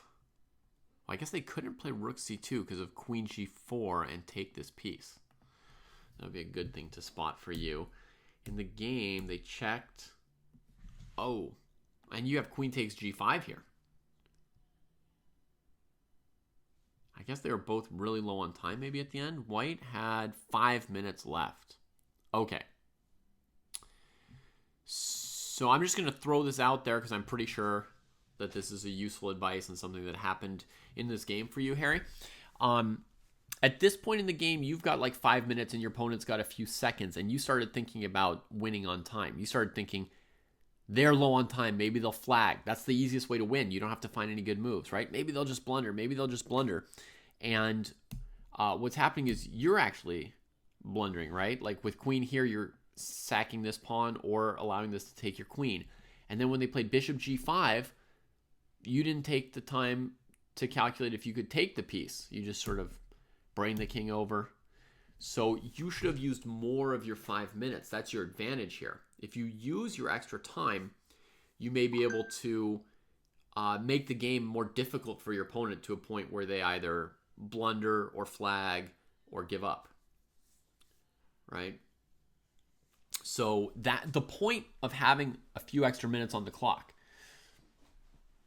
is not to have that time on the clock when your opponent loses on time, but to use that time to play slightly better moves to put more pressure on your opponent when they're also in time trouble. Yeah, time trouble is not something where people normally just like flag for no reason. And your opponent probably flagged because they like weren't sure what to do anymore to extricate this piece, even though you hadn't taken it, right? It's sort of a tricky situation for them. But the point of your extra time is to make the game difficult for your opponent with good moves. All right. Hope we got what you wanted there. We did find the chase G949 game, so fulfilled a request. And now let's check out Lord Scuba. The program has been awesome. I've been keeping up with at least 2 blunder games with analysis per day and doing a minimum of 30 minutes to 1 hour of puzzles and tactics. Led to a pretty nice winning streak on Chess Comp. Well, that's a hefty amount of work. to be doing, right? That sounds like just about 2 hours of solid daily training. That's a good chunk, Lord Scuba. And, a beautiful heat map. And we're going to get a beautiful activity pie chart, games and analysis tactics, and some kind of non-dojo thing that they're into. What is it? Going to the chess club. Woo! Love it. And some extra non-dojo tactics. Analyzing the rapid games you play. This guy's like non-dojo is better than what most people do. Wow. Dang. That's pretty good. All right. Let's check the ratings again. Rating up 181 points, currently 876. Next graduation will be in 75 points. Lee Chess Classical, not really getting played, which is fine. Tactics rating, not amazing yet, but sort of on par for the cohort. What did you promise me I was going to see that's so bad? A mate in 2 test? It doesn't show you as having done a checkmate test. Oh, it's the average of the 3 most recent, and there are only 3. So you haven't done all 3, but you've done 1 and it went badly. Got it. So it's not dragging your rating down. I don't see the result. I don't see the result yet, but I believe you that it may have went badly. So save that for, sometime in the future. Prepare for it, like we said before. Let me see if we've got a game to look at. You care which game I look at?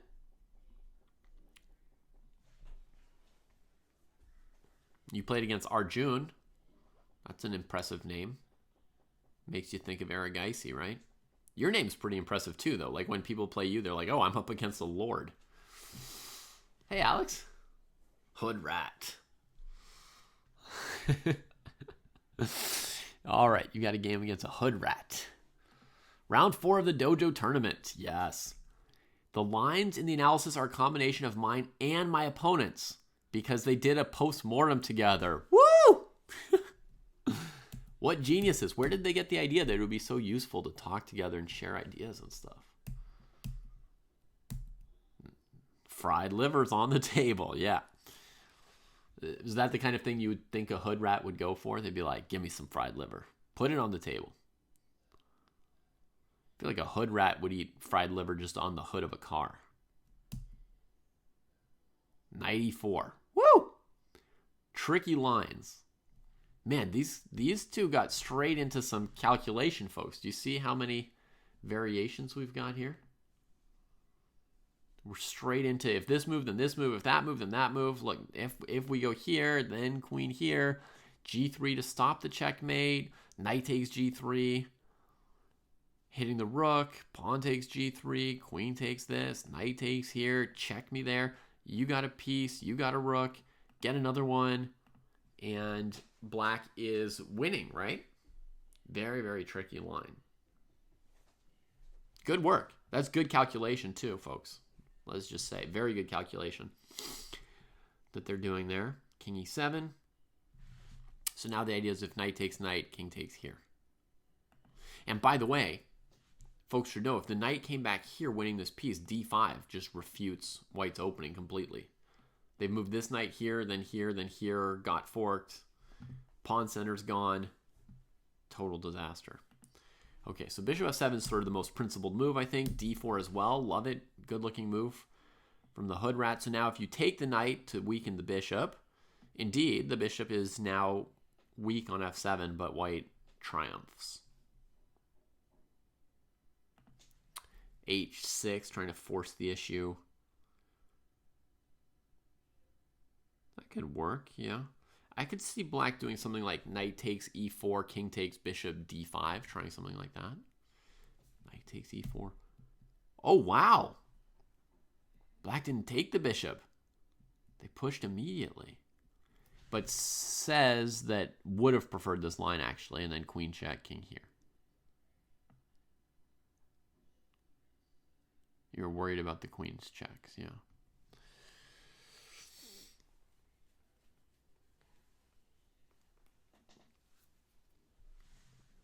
Yeah. Understand. Exciting opening. D5. Knight comes back. Oh no, now you can't take it. Oh, white's playing with fire. Knight back into G5, supporting the piece, and if takes, bishop here. Now you've got worse things to worry about than that other line where you're like, I don't know how to handle the queen check. Now you are down a piece and you got to get it back, and your king is still in the middle. Yeah. Protecting. Yeah.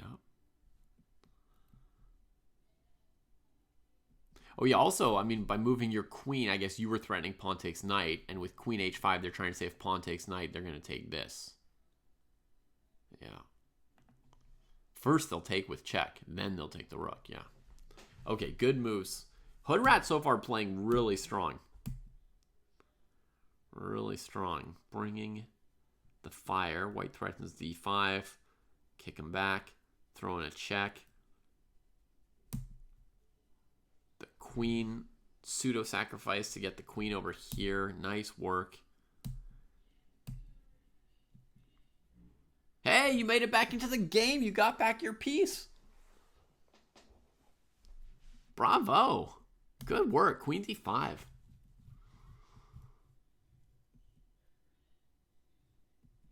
That was intense.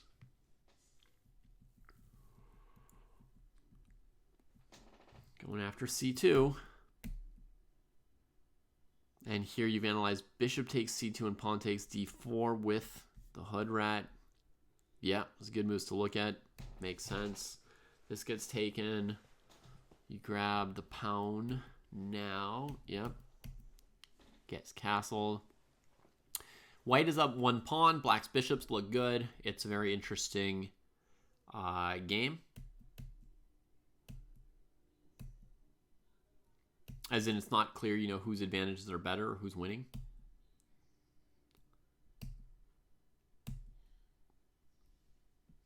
Well, the thing about like how incredible it is, Alex, is white was up a piece, but they had not successfully extricated this weird construction that they have here, right? Where the knight's defending the bishop, the queen's preventing the pawn from taking the knight. Until you successfully get all these pieces out of the trap and bring them home, it's very, very possible for black to win back the piece. Maybe white doesn't even have a way to keep the extra piece, and they should just be looking for the best way to make it costly for black, right? Like win one or two pawns or get ahead in development or start an attack or something like that. But it's definitely not, you know, you're not up a piece scot-free at this point. So ideally during the game, Lord Scuba knew that they still had chances to catch one of these pieces, and they hadn't given up in any way. And Hoodrat was still, you know, still being like cautious and careful and like, okay, you know, not assuming that they're just up a piece. Let's check our endgame that we get here. King of Boys, Knight G6. Yeah, basically white can play Rook E1 or F3, and then you're going to be in trouble. So Bishop H7, maybe to keep the better piece. That's your bishop pair, yeah.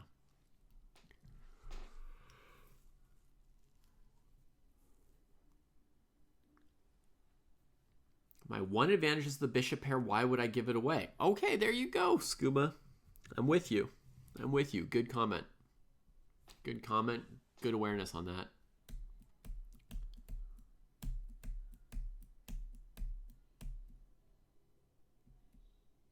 Nice. That makes sense. A5 makes sense. You also have the move Rook to D3. Another thing to know about. Logical move.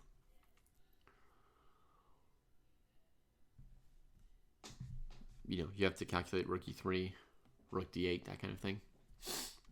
A5 makes a lot of sense. Let's follow the game. Rook C4, covering squares. Yep.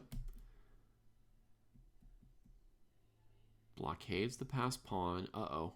White tries to go up another pawn. You try and chase the rook off of B4. Oh, you're just going for counterplay.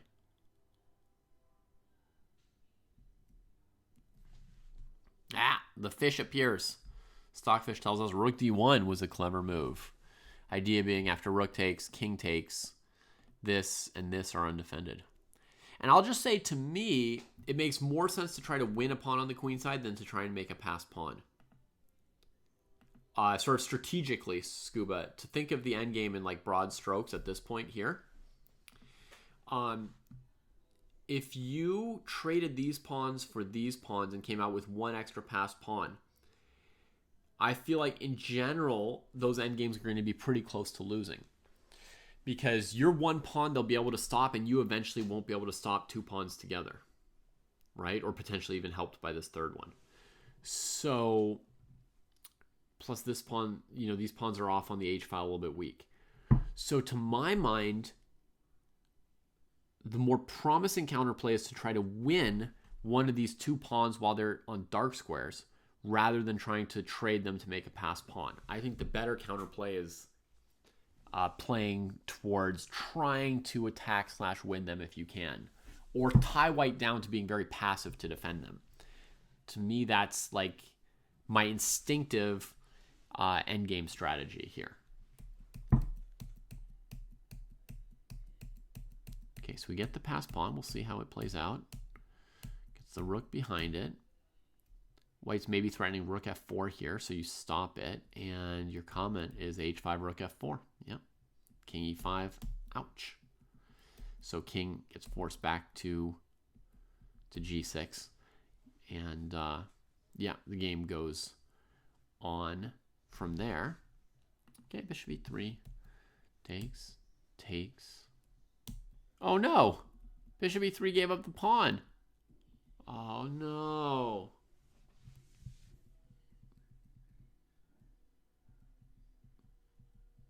Now it kind of feels like a matter of time. And white won, yeah. Great battle between both players. Opening was exciting. Endgame was fun as well. Great game. Good comments. Good work doing a post-mortem.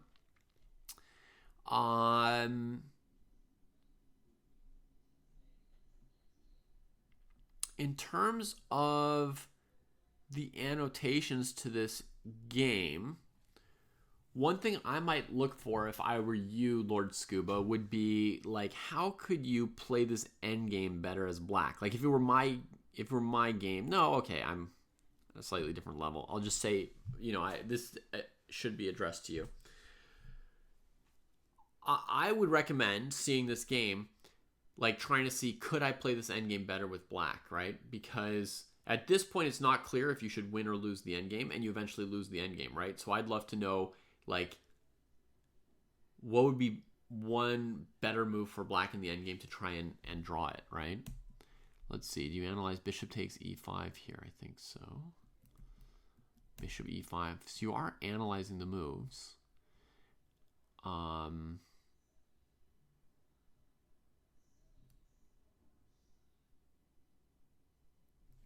Yeah, I mean, now the move would be rook d5, saves your piece. Interesting.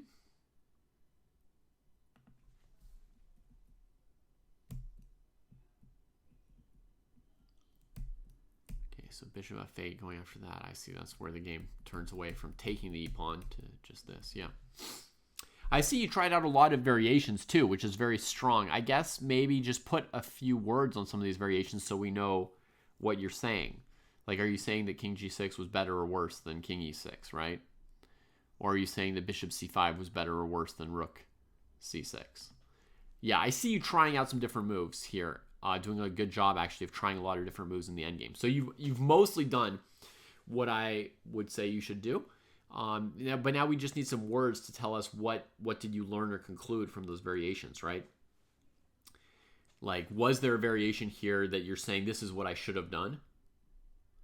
That'll make more sense. Also, then, like, if people want to come through and like comment on your game, it'll be much easier for other dojoers to give you advice or feedback, right? If they just see moves, they don't necessarily know what those moves mean. But if they've got a comment and you say, like, I didn't play rook d2 because of bishop takes d2, right? Then they understand that this is a bad variation, not a good variation. You know what I mean? So yeah, I would just put in somewhere some words that tell us what your conclusions are, and then people can tell you if you're making the right conclusions or not. Like they can say, yeah, you're right, you should have played the endgame this way.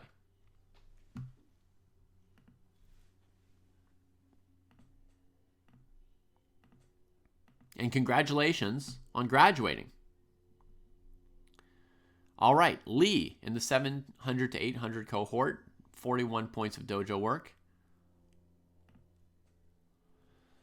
And heat map a little bit sporadic. Rating's gone up 400 points though. So that's nice. Couple games here. Activity. It's like a healthy mix of activities. Check out one of these games. It is from a few months ago. It is annotated.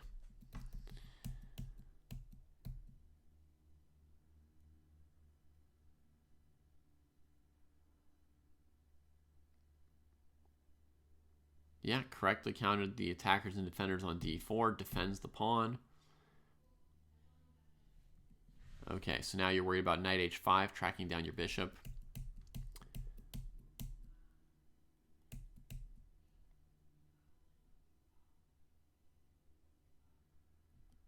You saw some elements for a Greek gift, and for that you wanted to get rid of the defensive piece on this side of the board. Rook b1. To me, the logical follow-up, Lee, if you're going to play DE5, is something more aggressive towards the king side. Like, the point of playing DE5 is not to then play rook b1. You said it was to play bishop takes h7 or something, right? So, how well does this work? Boom, boom, boom, boom, boom. Headed to g5. They'll be able to trade you when you get there. It doesn't look like it works. Okay, how about we give up on the sack and we just go prodding for a weakness? Ah, that's my cup of tea. We threaten checkmate, so they're going to have to move a pawn. Each pawn move has its own downside, right? Like this one is the scariest because that sack looks pretty good. If I had to bet on whether or not this sack works, I would bet yes. My instinct would be that this one has a very good chance of succeeding. So then there's like g6. But that's nice because this knight ends up bad and it's hard for them to challenge your space like this. So you come in here and maybe a plan of h4, h5 to keep softening the king, or knight f3, knight g5. And then when they trade, bishop g5, bishop f6. Oh, that's a nice plan. Forget about the h-pawn. Knight f3, knight g5. They take bishop g5, bishop f6. That's a mating attack. Very hard to defend, meaning you need some real skill there for black. Then f5, which might be the best of them. I'm not inclined to trade and bring this knight off of e8. Probably you aren't either. So I would be sort of wondering if I can make g4 work to chip away at their pawn structure. You have to make sure your queen's not trapped. And then I guess, we're going king h1, rook g1, trading a pawn, maybe bringing the knight. Yeah, again, you've got an attacking formation. This move looks pretty good to me and logically connected with your last move. If this move isn't good, then you probably shouldn't have played pawn takes e5. But if you're going to play pawn takes e5, then you should follow onto the king side with queen g4 or queen h5 here. Pushing the c-pawn in an attempt to open the b file for my rook. Well, that relies on some serious cooperation, which I'm going to predict you didn't get. Undoubles your pawns, yep. Moving the knight into position for the bishop sack. You don't need to sack. Just move your queen into position for checkmate, my friend.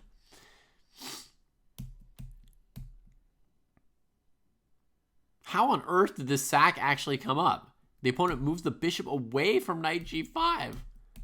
Once you're ready to do it. That is incredible. That I was like, this is unrealistic that Lee's planning to do bishop takes h7. They're not even playing moves to prepare it with rook b1 and c4. And then literally that's what happens. It's like Lee was mind reading on Tepesh. right? That's kind of what it shows. It shows that, like, and this is a thing that happens when people play games. You get sort of connected to your opponent.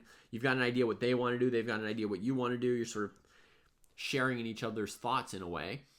It comes from a lot of things, the time usage and so forth. But wow, Kavutskiy. I guess there was no mate to be had. Let's double check.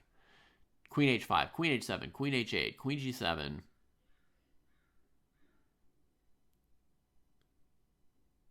King d8, Knight f7, King g8, Bishop g5, or Knight d6. It's pretty close to mate, but it's not bad to take this piece first. Then go back to mate. Uh-oh. I didn't know what to do here. Yep.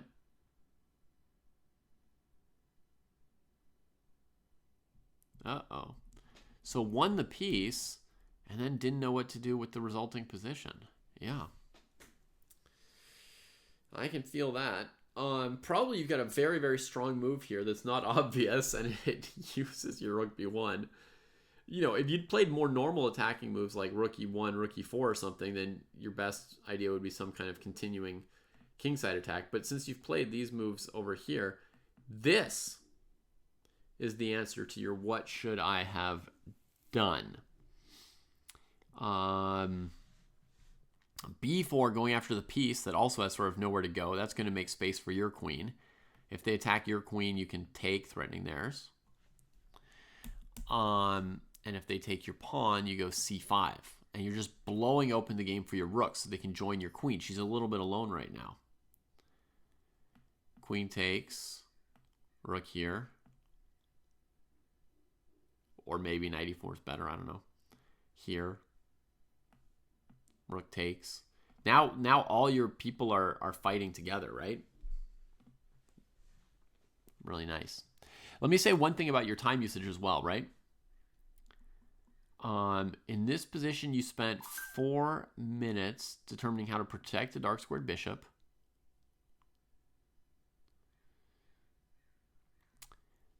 But then after knight f7, king g8, you had to just, your opponent plays the most obvious move after getting checked, and now you had to spend 7 minutes figuring out what to do with the knight.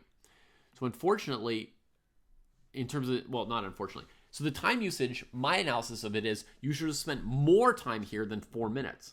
You should have spent more time figuring out how do I not only protect my bishop, but what am I doing about, you know, extricating my queen against these ideas? If I play knight f7, what's my follow-up after king here attacking my knight? Right? Maybe the sense that 4 minutes was too much caused you to race this knight f7 move. Let me see what the time was like at this point. So you're white. We're at move 21. This is where your time's going to start plummeting. But you've got 22 minutes. 21, 17.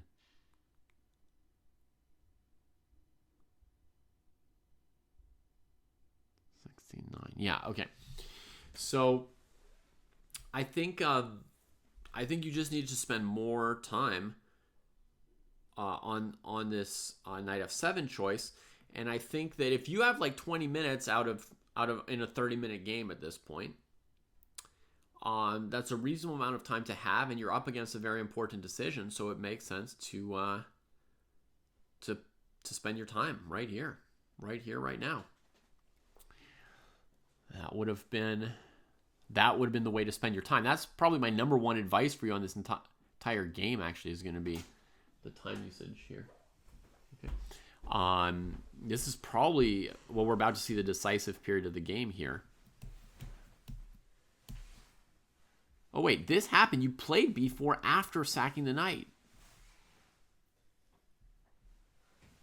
Instead of taking your bishop, you say they should have played rook f7, trapping your queen. Okay, immediate credit to LM Chess for not using the computer. The computer would have said the queen's not trapped, you can sneak out. So we know these are human annotations. 2 thumbs up for that. So this is fair, this trade that's happening. Rook b7 is a good solution here. Rook here. Rook c7, wow. They're probably low on time at this point, right? Let's see, move 27. No, they still have a little bit. 7 minutes. Okay. So here we've got like a big tactical moment that the players don't see. Queens are off the board and I'm heading to the endgame +2. I've got a pass pawn on c4. Critical detail to how this played out. White correctly calculated the queen trade, but didn't double check, and black didn't double check it either. You could take here as black. Take the rook and you're defended through the queen by that rook, and black wins the game. Just one important little tactical moment we just pointed out so the players remember how important the tactics are. Simplifying, good choice. But now here, pushing these pawns, you should just be improving the king and cleaning up this pawn. Anything you do with these pawns, your opponent's rook can eat them. Nobody's ready to protect them. Your rook is stopping this pawn, and your king's far away. So in a rook and pawn endgame, almost always before you push pawns, you improve your king and rook. That's like generally the priority here. Ah, there go the pawns. There went 2 pawns, right? From +2 to +1. King here. Ooh, back to +2. Wait, black doesn't want to trade pawns? There we go, trade the pawn. Now, black should not be advancing this pawn. When you're worse, you just want to hold still. I noticed this whole rook endgame has no comments for a long time. Oh, there are some coming up. Okay. So they're playing along. He calls this the winning, he, she, or they calls this the winning move, rook b5 check. Force black to trade the rook, and then you get a queen. Okay, but I mean, this was a whole critical 20 move phase here. I guess they were low on time, but you know, this is an endgame that you could win or draw, and lots of interesting decisions being made here. So, good work though on analyzing the game. You don't have to analyze every phase when I'm on duty. Jesse would say like, hey, analyze the endgame if you want to get better at the endgame or something like that. That's true. If you want to get better at the endgame, you could analyze the endgame. That is logical. But you played a good game. You analyzed your game. Good work from me. I can tell you spent time on it, even if you didn't look at every phase of the game. You spent good time here on the middle game, and the part that you had spent time on while playing the game, right? The part that you had felt was most critical and that you had struggled with during the game, spent time on it, and then you came to grips with it more in your analysis. So that makes sense. That's what I do too. Like I revisit, stuff that I think was important. And, eventually as you have games where nobody hangs a piece, right? Because your opponent and you each sort of like had a swing of a piece back and forth, and there was even maybe a rook hanging. As you get games that are better and better because you've analyzed your middle games and there's less and less pieces being hung, you're going to have more and more games that get decided by these rook endgames. And as you have more and more games that get decided by those rook endgames, naturally you'll shift your focus towards them, right? And you'll start looking for, how could I have won or drawn this rook endgame, right? That'll be where the time goes in the game more and more, and also in your analysis. Can I pause? Yeah. I haven't paused yet. I can pause.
we're back. Ah, that's good. It made me look away from the computer screen for a moment. All right, so great. Those are my thoughts on the progress of Lee here. Keep it up, Lee. Keep it up. Who's next? Business professor. With only 4 dojo points. Maybe they've done more work than that and not logged it. We'll see. Rating at 1060. They've gone up 500 points in the dojo and graduated from 300, from 400, from 500, 600, 700. 5 graduations. Yeah. Nice, nice, nice. So the reason it's showing only like 4 dojo points or whatever is it's 4 dojo points in the next cohort, but they've got dojo points in previous cohorts and stuff. A lot of playing and tactics. Good. Any games to review? Games to review. All right. Yeah, Jake, this person has 5 graduations under their belt already. Decent game here. I missed a tactic towards the end, but I was happy with how I was able to continue to apply pressure and execute my plans. Ooh, this player's got plans. We're moving up. We're moving up, folks. You can feel it already from that first comment. White can take en passant. I'm thinking, though, that I can take with the Dark Sword Bishop and have some free development. Yeah, after White takes, what do they have to show for their first 3 moves of the game? It looks like Black's moved twice and White's moved 0 times, right? Yeah, this would be fine as well. Making a nice big center. That would probably be my choice, but yeah, I mean, it's all good. C5 takes.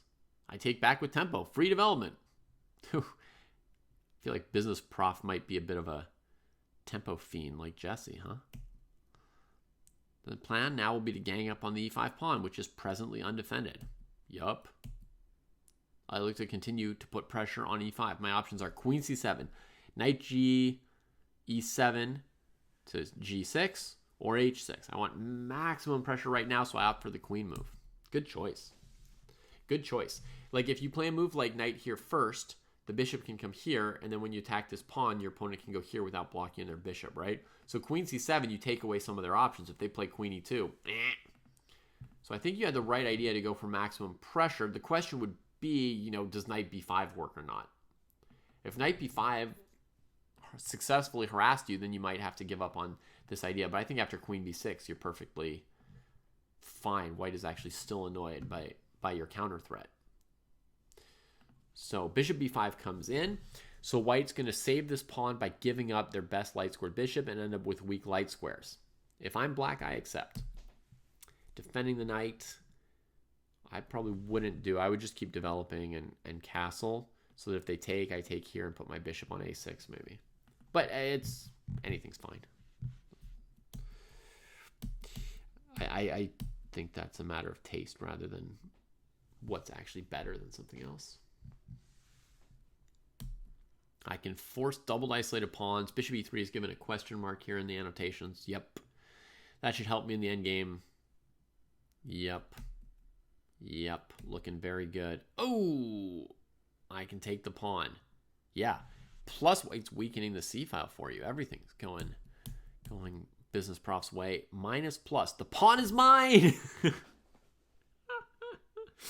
What I love about Business Prof's annotations, folks, is that I feel like there's a decent amount of personality that's coming through here. I like that. Like, I see somebody who's like a tempo fiend and who loves pawns. You know that song, I think it might be by like Brandy, The Boy Is Mine? I could see Business Prof like prancing around at home singing that song about the pawn at this point in the game. Maybe even with their clock running. They just had to get up and put on Brandy and sing about the pawn they just ate on e5. And you can look at their first comment on this game. Decent game. I missed a tactic towards the end, but I was happy with how I was able to continue to apply pressure and execute my plans. What was White's first plan? What was Black's first plan, right? The plan will now be to gang up on the e5 pawn. So when you have a plan and you follow through on that plan And your plan is to like win that pawn. Look at this annotation of minus plus. This is also one of the first times I'm seeing someone putting an evaluation on the game. Black is winning. That's how satisfying it is to achieve your plan.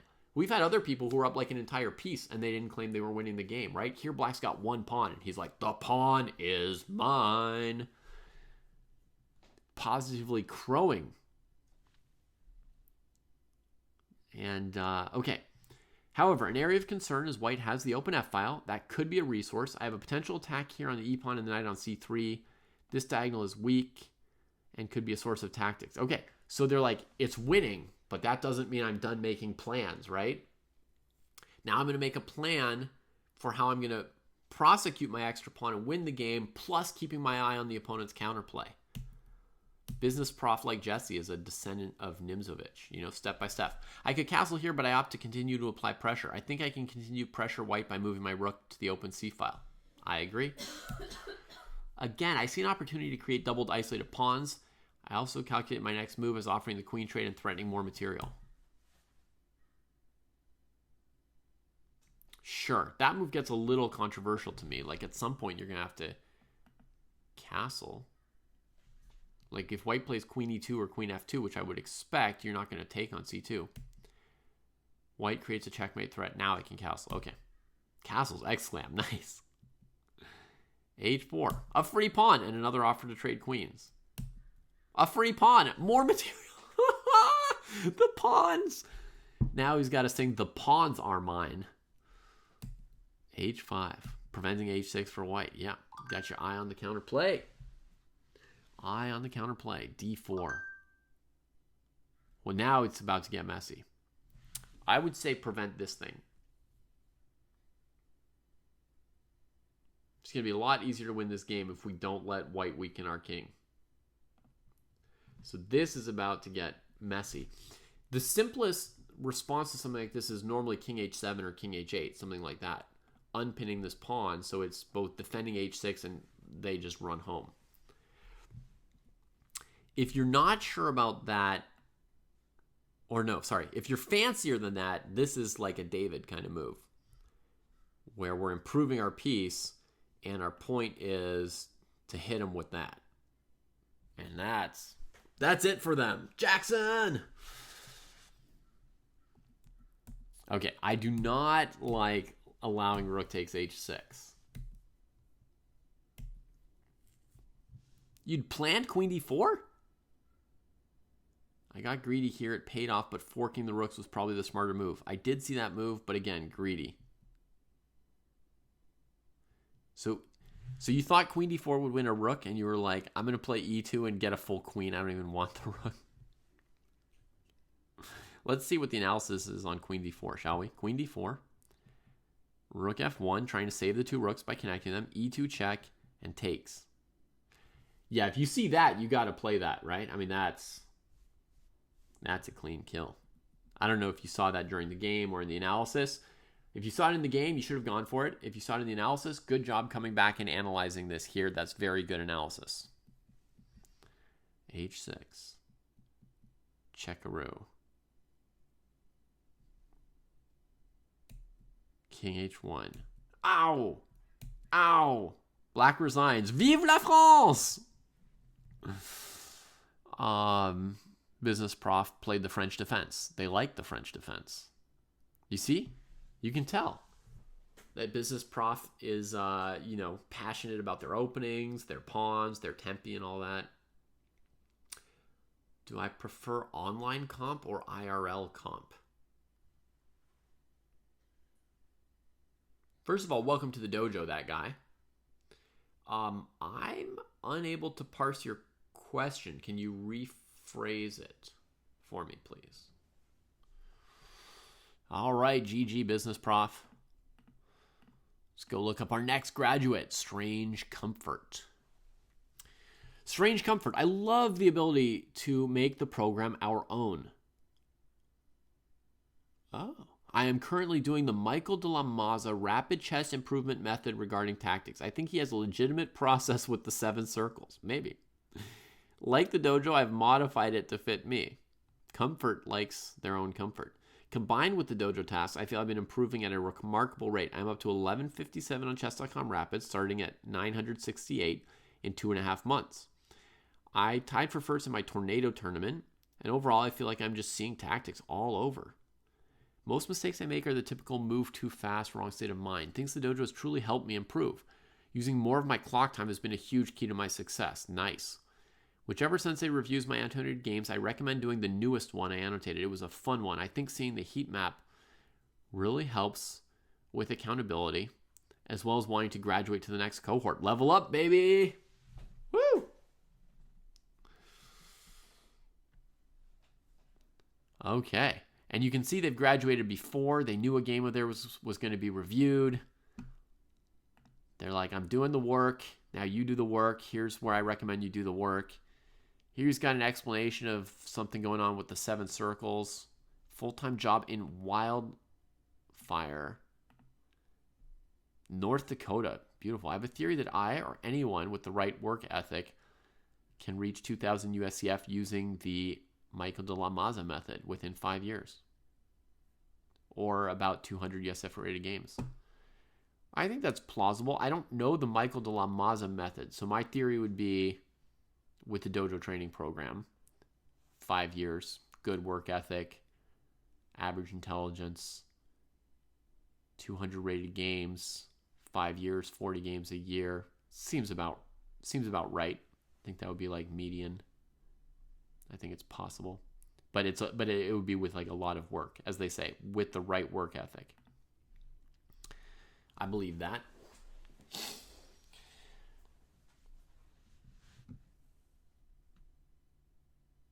Oh, do I prefer in-person or online competitive chess? So comp is competitive chess. Sorry. I thought comp might be computers, and I was like, that was my glitch. Apologies. I prefer playing in person, for sure. Yeah. How about you, that guy? Which do you prefer? Charles Hamilton also points out, if you want to reach 2,000 in 5 years, it might be useful to leave your family behind and move to St. Louis, the current capital of chess in the U.S., or even Charlotte, right, Charles? That would probably do it as well. Charlotte is another place which is really hot right now for chess. Okay, chess.com rating, as they said, it's gone up 200 points just about. They don't play on Lee Chess, that's fine. USCF rating's gone up 200 points as well. And the tactics rating is pretty good. And you can see the heat map. Yeah, they're doing the work. They're doing the work. This is with a goal of 2 hours per week, and it's still like pretty brightly colored there, right? So good work. Let's see the activity map. It's more tactics than playing. This is the first person we're seeing with less than like half of their graph being games played. So probably Strange Comfort would do well to play more OTB tournament games, and probably in North Dakota, it's hard to find OTB tournament games, right? So they're doing what they can, and hopefully they've got some way of playing some competitive games online or somewhere.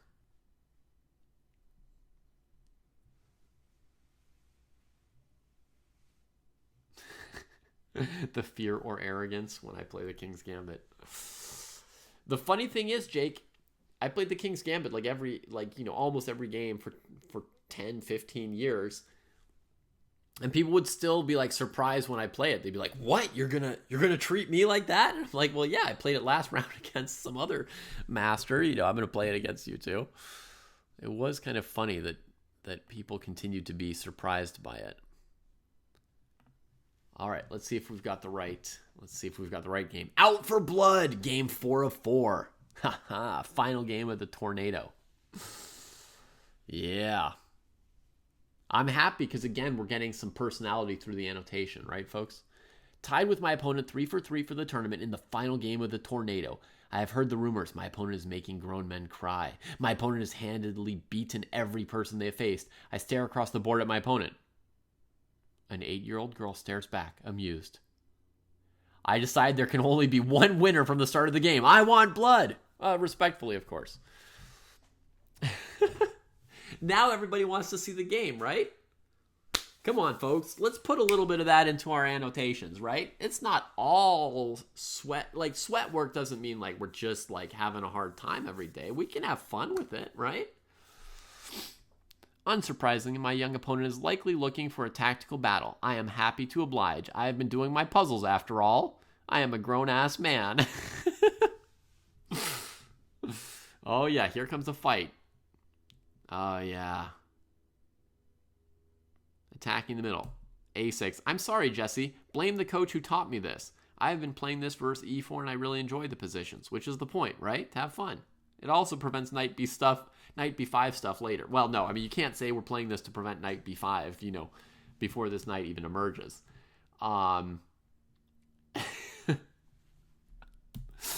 But you can play what's fun to you, sure. Until some 8-year-old girl beats you down so bad that you decide it's less fun. This player could definitely be a chess writer, I would say, Rangah. For sure. And maybe other things too. Kicking the bishop. This blocks the d pawn and hurts development. Bishop d5. I think this is an option, but maybe not the best. Yep, bishop e2. This seems most logical. Yeah, I bet bishop d5 is the best move, and it's great that you considered multiple moves at this point. So good job. You already see, like, they don't like this move, so they suggest something better, right? And they're inspecting, you know, would this be better or that be better? So, yeah, perfect. Should be 7. Developing and aiming the big guns. Opening my dark square bishop and queen. Thinking about castling queenside. All right, halfway there. Might as well finish. She has to move the bishop a second time to move that d pawn. Yeah, it's even worse than that. It's the third time, but yeah, it's not going so well. Queen c7. Finishing development. Now d4. Right, so white could have had the same position with bishop e2 instead of bishop c4 to d3 to e2. So white's 2 full tempi down on a normal O'Kelly Sicilian. cd4, knight d4. I'm not going to pretend I don't know that this is a typical sequence just in the wrong move order. Boom, aiming more big guns. Ay, ay, ay. How many big guns you got, Strange Comfort? How many big guns you got?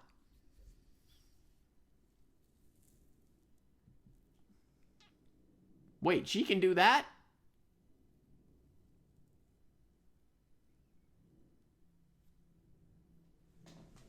Boom, opening the king side. The nice thing here, though, is, okay, black wanted to take here, got surprised by this move, and we see that Strange Comfort invested a lot of time here because they were surprised, instead of just bashing out their plan, right? I completely forgot about the bishop on e2 when I made this move. I was trying to attack the knight while going to safety so that if I get attacked, I can take something. A simple blunder would have been a good idea. Yeah, so best would be probably to tuck here, right? The big gun corner. Stay connected to this. Things should be okay. So far, the annotations are dead on, by the way, folks. Dead on. C4, F4. I saw this after I hit the clock. I guess we are just back to equal material after queen b8, king h2. Yeah. And the news is maybe even a little worse than that, buddy, which is you're actually already down a pawn, and this square is super weak, so little girl would be in great position. So yeah, this not double checking this supposed counter threat was a dangerous moment for you. Bishop out, trying to save the bishop because she fortunately missed the f4 move. Yep, good call. I can see she wants knight d6, a real bone in the throat if I allow it. I think you're going to be allowing it, my friend. So I slide my queen to f6 without realizing it's a mistake. I wanted the bishop to protect. Yeah. I thought it would defend the bishop as well, so queen f6 makes the most sense. Yeah, there's no stopping that thing. g3. Bishop f4 was very good. It's not only a bone in your throat on d6, it can also wander over to b7, and then we can say that that white's up a bishop, right? And then you'd have chess pawn screaming, grown man down. Or as he would say, grown ass man down, right, chess pawn? G3. I made a conscious decision to not go bishop b8 right away because I wanted to bait my opponent into playing f4. I thought the king was very exposed and f4 would work in your favor. Yep. That's a person who's played this opening before, you know? Very cagey. Like it seems to be, oh yeah, white's building a center and kicking us, but black knows this bishop's here and you'll never be able to play f3 again. And you already don't have an h pawn. So whatever happens, this king's going to be a real factor here. So, yep. Finally back to safety, and now I think I am just up a clean piece. The bone! Trading pieces while at material. A different bone, but one that can be vulnerable. Knight d4 winning.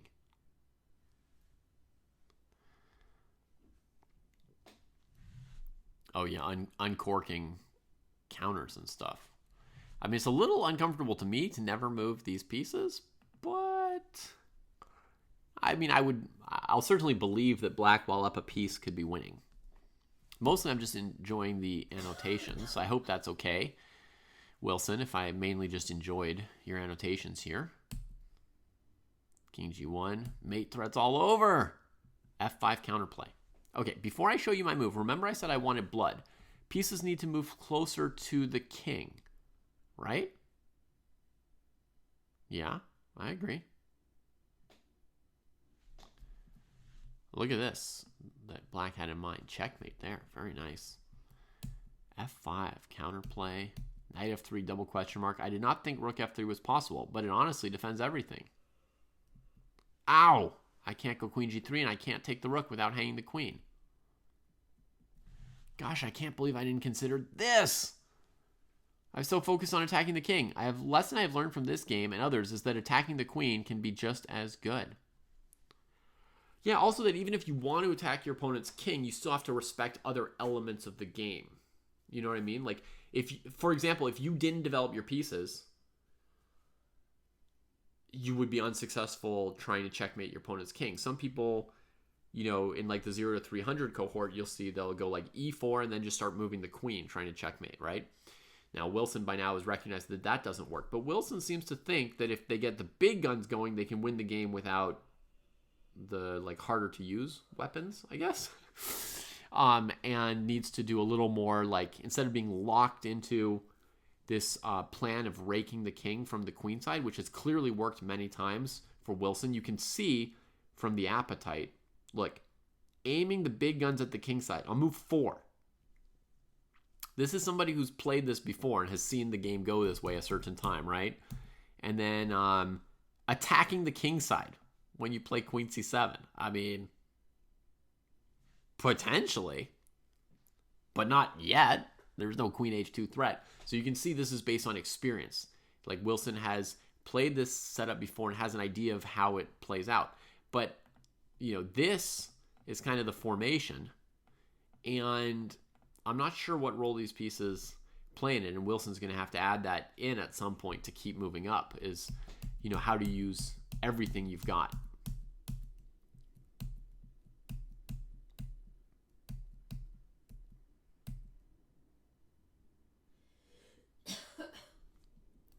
Wilson says, F takes e6, double exclam, leaving the rook double hanging. Queen takes f3. Ouch! Yeah. That's a problem. That's a problem. That's a problem. And another problem would be if you took the pawn on e6 so it doesn't go to f7. This. Oh, man.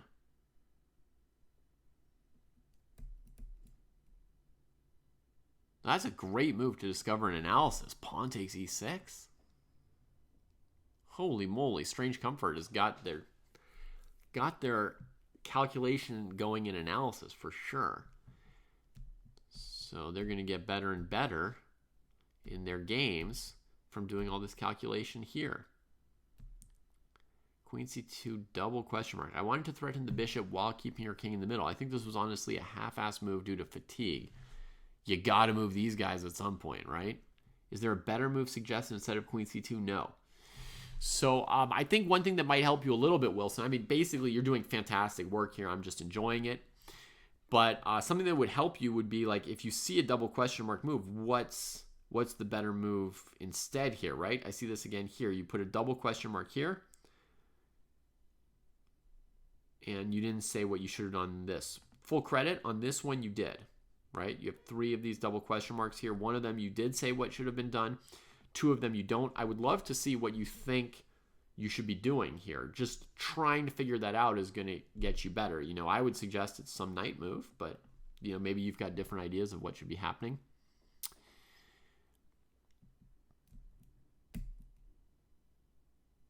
The obvious defense, but bishop b3 was probably better, but fe6 is still better, like just winning the game.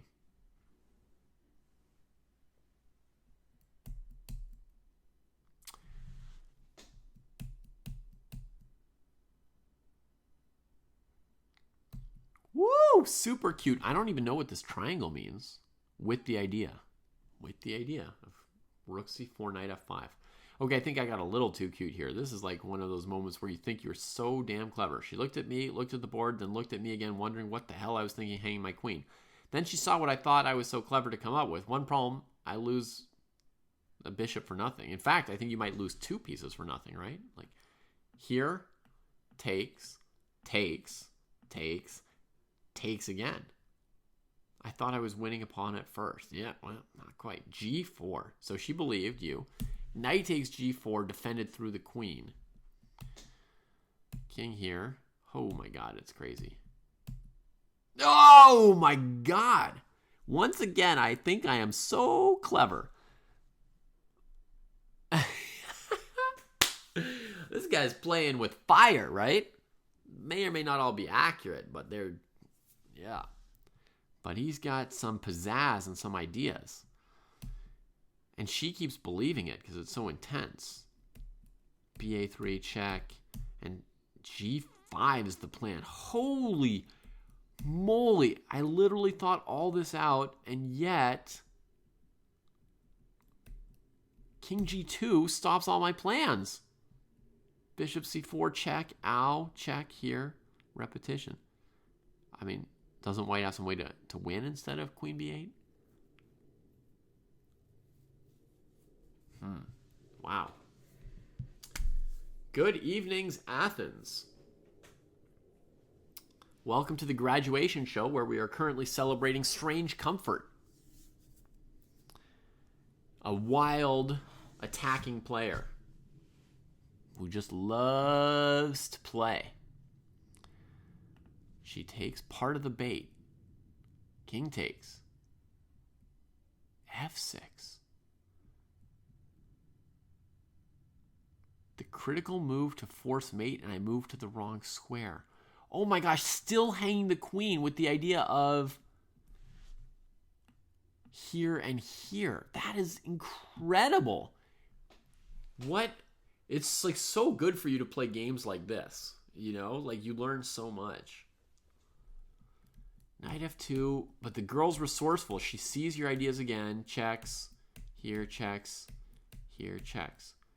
But I ended up accepting the draw here. I knew a draw secured a tie for first with this 8-year-old man-eater. $140 richer as a result, I might add. So a very wild game, but fun, and a lot of opportunities to learn from it, for sure. It looks like you could have escaped with this king f7 move, huh? And then if they take, you mate. But if they take the rook instead, you go here, here, and you've got your extra knight, so you could still win the endgame eventually, yeah. Free in what way, Sagnick?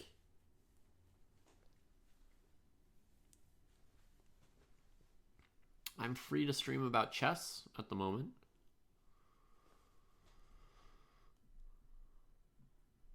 Well, that was an epic game. Congrats, Wilson and Papaneni. We can see that both players are going to keep getting better, playing excellent, wild, calculating games like that, really giving themselves the opportunity to practice calculation and get better. Some people would avoid such variations.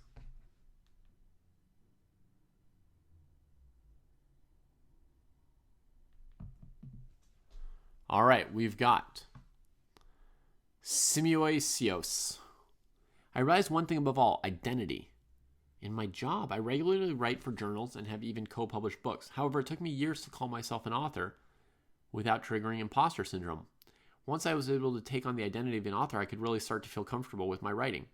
This can be applied to chess. We don't just learn chess. We don't just improve. We don't just play chess. We are chess players. The higher cohorts won't have a problem with identity as a chess player, but especially as a beginner, it helped me to think about the value of identity. I believe that once I can fully identify myself as a chess player, I'll be able to truly embrace the game. It won't take me years this time. Very interesting thought. Chose to share some deep thoughts with us on the occasion of this graduation. Excellent. Started playing in mid-2022. Has gone up 180 points. This is the second graduation that they're gaining here. Lee chess as well. Tactics rating not yet high, but maybe this was done earlier and it doesn't update when you do more. Activity. Playing, yes. Some tactics, yes. And a bit of middle game and strategy. Studying the master games. Hey, second person we've seen doing their master games. Beautiful. Good work. Good work. I like this heat map. Looks great. Let's see what kind of games you got for us, Simulacios. Simulacios. Oh, look at this. Laying it out in advance. I played aggressively. Oh, sorry, it's even longer than that. The humility beats aggression game. Woo! Now we're getting some books, folks. And this is written by an author, by the way. This person is not just a chess player. Simulacios is also a writer. So let's see what they have written for us. At first, I wanted to name this game Fallen Concentration. Does every game have a name? The sick game. Black was dealing with a cold. Therefore, the sick game. Uneven circumstances. Oh, man. I just want to read the titles of all the games now. The Sad Lonely Pawn. Oh. They've got another book right here, right? The chapters have their names already. Ardrakapil. Untitled. We should go back and name our games, shouldn't we, Alex? Go back and name them. I think we might have the best one here, so we're going to go with this one. The Humility Beats Aggression game, as first clicked on. We may be here for 2 hours before the next graduation. At first, I wanted to name this game Fallen Concentration. At a key moment, I was interrupted and couldn't maintain my focus. However, naming it that would have been an excuse, as I likely would have made similar mistakes regardless. Hemingway once wrote, "The secret of wisdom, power, and knowledge is humility." One possible secret of it, but I mean, there are certainly powerful people who are not humble. Depending on how we define power. Wisdom and knowledge seem more like they're within humility's obvious purview. While reflecting on the game, I realized this quote captured its essence. In the first phase, I played aggressively, while White played with humility and patience. My reckless aggression, especially trading my bishops for White's knights, led to disadvantages in the middle game. Through inner strength and humility, White was able to turn the game into a victory. Lesson learned. Humility is power. Oh, you were ready for me to ask about the relation between humility and power. Mistakes. Attacks lacking focus or coordination, failing to capitalize on positional advantage, not spending enough time, not considering enough variations, and one-move blunders. That's a lot of mistakes. Sounds like you did a lot of work on this game to find all of them. Y'all ready for the Humility Beats Aggression game? I need to hear you. Are y'all ready for the Humility Beats Aggression game? Very humble start from White, too, the exchange variation.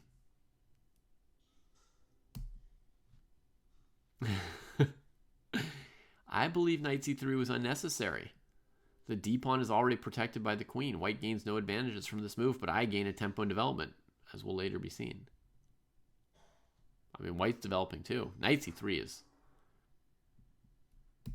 harsh, but it's good to have your ideas, so that's good. My first aggressive move, developing the bishop while pinning the knight. Yeah, sure. Castles, bishop d3. White needed an extra move to prepare kingside castling, likely due to knight c3. Otherwise, I consider the positions nearly equal. What's happening? My computer's making sounds. Sorry. White needed an extra move to prepare kingside castling.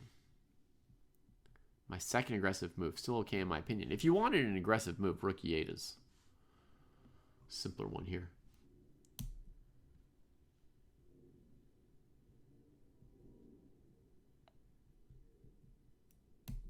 There we go.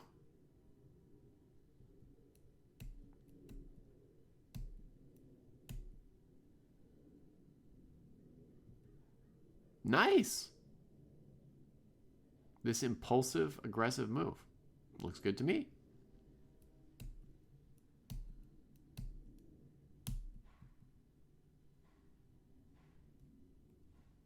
Yeah, you could just put the knight on f4 to begin with here.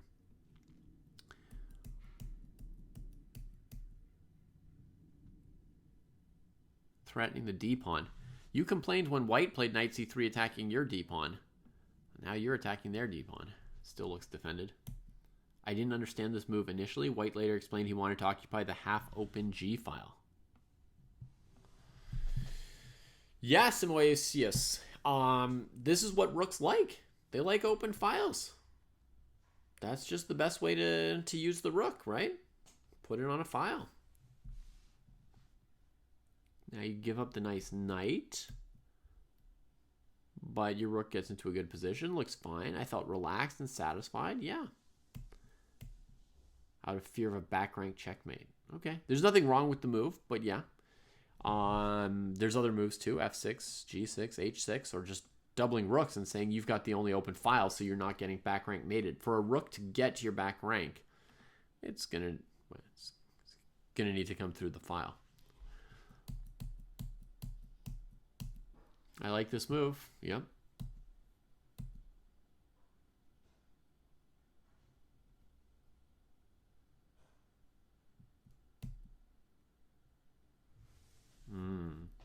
Yeah, my instinct would be to trade the rooks for what it's worth and trust in your knight being able to outmaneuver the bishop in this endgame and attack these pawns. I think you're doing pretty well here. And the other thing is, like, in my experience, you know, when you don't trade rooks but you give the opponent the open file, often their rook becomes better than yours, you know? So, like, for example, here, you were afraid about the 8th rank, right? They could have done that, then defended the pawn with the king, and then they're going to start doing this kind of stuff, maybe. I mean, you're fine. You can always do this, and you're good. It's not critical. But it's rare that one really just gives up the open file. It does happen, though. It can happen. There you go. Tying the opponent down, yeah. Now where to go, huh?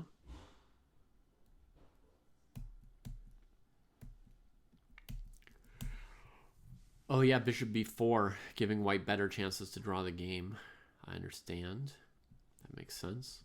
So you should have kept your superior knight, so knight d8 to e6 to keep it. White didn't see it, so your knight gets to a good square. You get a pawn, nice. Rook c4, nice. At this point, I was interrupted, lost concentration, and became frustrated. But honestly, mistakes would likely have happened anyway. I mean, actually, you're like doing very, very well here. I would say you're probably winning this endgame if you just trade the rook on c3. Oh, hey, sorry, Tonya. Wasn't watching chat. Thank you for the raid. Feel free to advertise your channel to our stream. Since I don't know your work, I can't advertise it for you. So feel free to tell people what your stream's about so they can know if they want to click on that link there and follow you. And to everybody just joining us, we're looking at the games of members of the Chess Dojo training program. These are specifically this week's graduates, people who've just gone up 100 points or more and moved into a new training program. So we are celebrating and appreciating their work today. This is a game annotated by Black, and this is a critical moment where they lost focus. They were interrupted, probably at home while playing an online game, and then they lost a pawn here. The bishop takes c5. Oof. Decisive blunder. Trades, takes. Ah! It seemed... I know this is not the narrative you came up with, Simoisius, and I have a lot of respect for you as an author and a thinker and chess player. But I'll just say, if I didn't have all the context of if I didn't have your narrative and I just played through the game, a narrative that occurs to me is that I think that interruption may have somehow been something you didn't recover from even once you sat back down. In other words, c5, they take, you're like, oh shoot, I lost a pawn, I lost my concentration. I don't think that you managed to refocus and settle down and just keep playing the game minus the c pawn, which you could have, right? You just won a pawn on d4, then you lost a pawn on c5. You could just keep playing this game, maybe win, maybe draw, who knows, right? But I feel like you didn't recover yourself emotionally, and we quickly get a second much bigger mistake than the first one. Uh-oh, for white.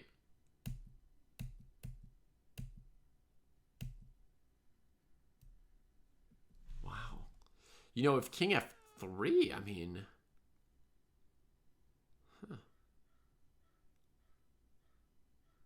I guess their king can always come out like this if they just sit here.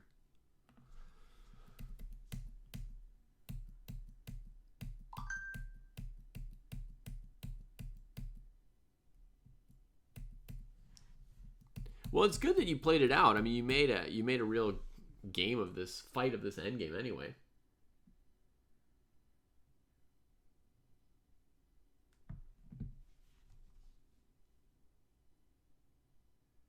So excellent work. Good annotating work.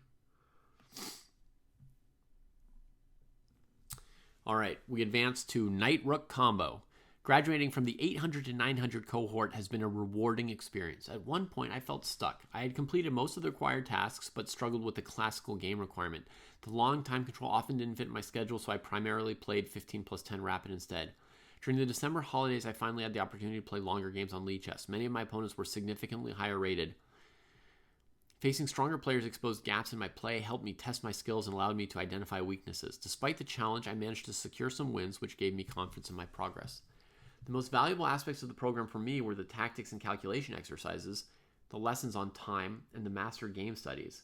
Studying attacking chess through master games was especially eye-opening. After completing all the structured tactics tasks, I started working through Chess King's chess tactics for beginners, which further reinforced my calculation process by ensuring I checked all variations before committing to a move. Even on weeks where I didn't log official tasks, I stayed engaged by solving daily tactics and reviewing simple, beginner-friendly openings. These consistent habits kept me connected to chess even when I wasn't actively playing full games online. I'm excited to take on the next challenge with the 900 to 1000 cohort. The upcoming weekly routine feature looks promising. For those who don't know, we're working... well, you would know if it's already live. I don't think it's live yet. Let me see. I don't think it is. Let me just check. Yeah. Can't see it yet, but somehow this player knows about it. There's a planned feature coming where we're going to have different views of the training program. So you can either see the whole list of tasks, or you can just see the number of things you need to do in 1 week to keep up with your training program. You set like how many hours per week you want to work, and it breaks down. Here's like a week's worth of work for you. Or then there will be like a daily view that just tells you like, don't even worry about the week. Here's like what you need to do with your 1 hour today, or your 45 minutes today, or your 3 hours today. Chess Dojo's structured training has been an incredible tool for improvement, and I appreciate the balance of discipline and flexibility it provides. Great.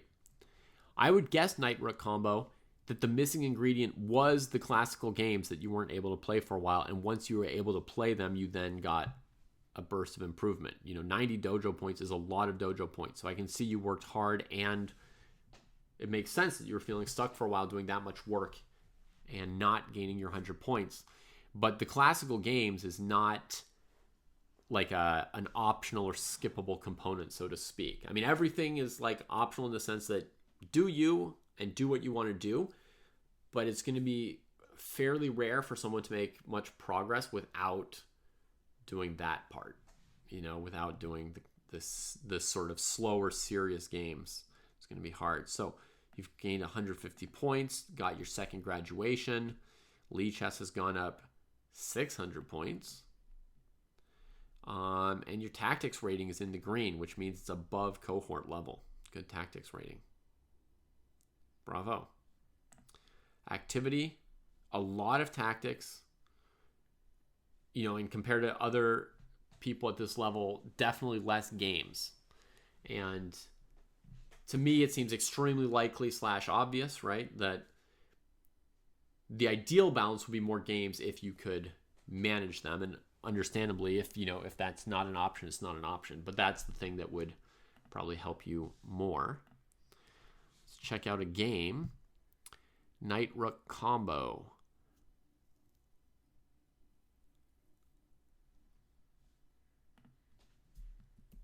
I think Knight-Rook combo might be Tom John White in this game.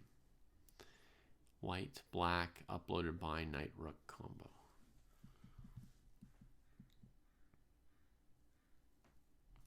Okay, yeah. They are white. Takes. This is all fine. I played the system as white for a while. Knight e2 defending it. Yep. Knight c6. Takes. Castles. Yep. Black position looks great. Yeah, mainly because of this piece. It's really annoying how it's tying up White's knight and rook. So good of you to spot that. You're playing this. You're playing logical moves as White, but you're recognizing when your opponent's position is getting good. And that's going to allow you to later say, like, well, what could I have done differently, right? Unexpectedly won. Oh, so you're black. You won this game? But you're speaking it from the white perspective. If knight c6 attacking my pawn, as if it were your pawn. Well, we'll slowly piece together whether our annotator is white or black. D takes c5 double question mark. Rook e1 would have been the better move. Hey, Tom, you are white. Okay. It says you unexpectedly won your last game. Maybe this is not the game, huh? Maybe this is not the game that you're speaking about unexpectedly winning, because it says that you lose this game. I don't know. D takes c5. Trading. The move order you didn't predict, perhaps, right? You expected the queen trade first. Oof. Sneaky. Yeah. And then they get an exchange. Yeah, queen f1 might be slightly better than queen d8. I agree.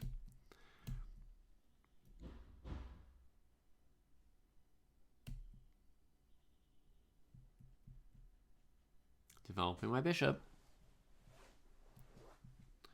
Rook b8. Yep, that's where I'd go. b3. And the knight slips away and harasses this. Gets to the outpost. That's good. That's the maximum difficulty you can give black, is getting this bishop to d6. So good job on that maneuver. You're going to build your pawn chain, keep your pawns strong on this side of the board. Yeah. I don't know how you felt during the game, Tom, but in my experience, this kind of an endgame can be very competitive. Even if, like, to a computer engine, it's winning. But in my experience, this kind of an endgame can be very competitive, even at like a pretty high level of human play.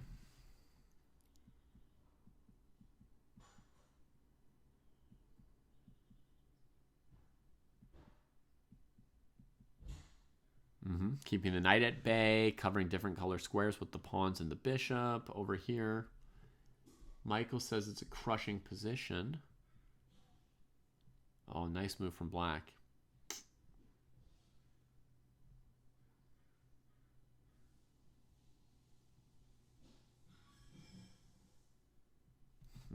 What is white supposed to do after that?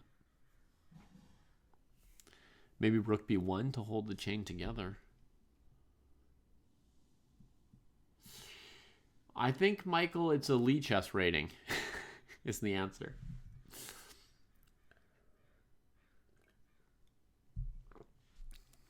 But I can go check Tom John's ratings in a second and make sure they're in the right cohort. Now black's winning after getting the pawn. I agree.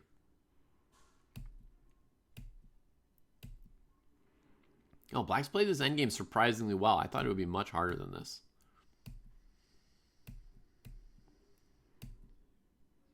Nice. Rook takes c2. Yeah, probably, Michael.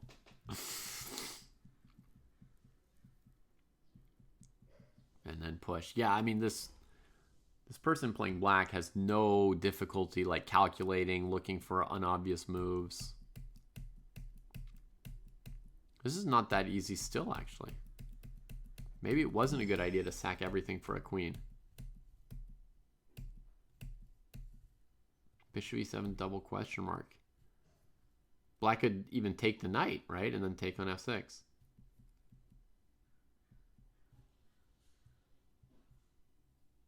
Oh. Well, maybe not that genius for black to go into the queen up position. But most of what black did was, as Michael says, squeaky clean. Okay, let's check the ratings. Are you in the right? Oh, I think this is what's happening, Michael. If I remember. They are using their chess.com rating as the main rating, which is in line. And their Lee chess rating is way above and would say that they should calculate they should graduate 2 more times.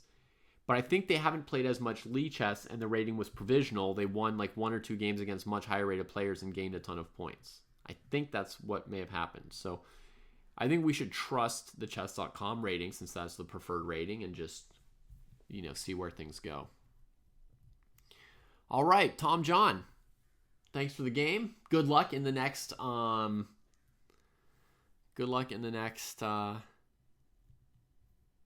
cohort, right?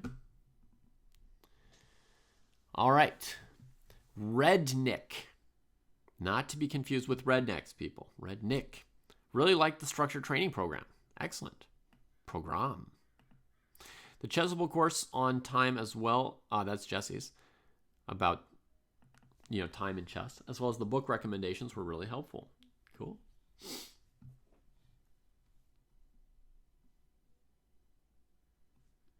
Current rating, 1154. Gone up 77. First graduation for Rednick. Bravo. They've been a dojo member since 1 week ago. Took them 1 week to get their first 70 points in their first graduation. Bravo. New to the program, Rednick. Probably has a lot of more stuff to figure out how to do and so forth, but they figured out how to upload a game already, so that's a good start. And they're annotating their games in the very first week. Yes. First game on Lee Chess, so I forgot to set rating. Ended up against a much higher ranked opponent than I normally play. It looks like you guys have comparable ratings, so it's okay.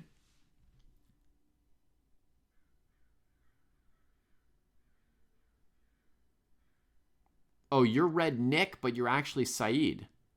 And Nick Spearing is actually somebody else?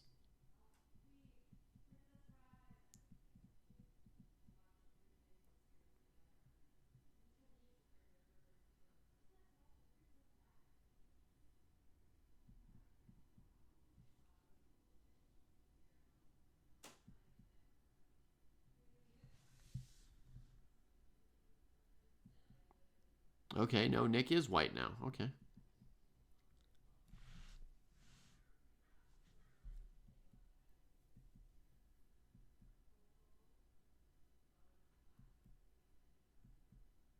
Taking the open column, yeah. That's good for the rook. That's what rooks like.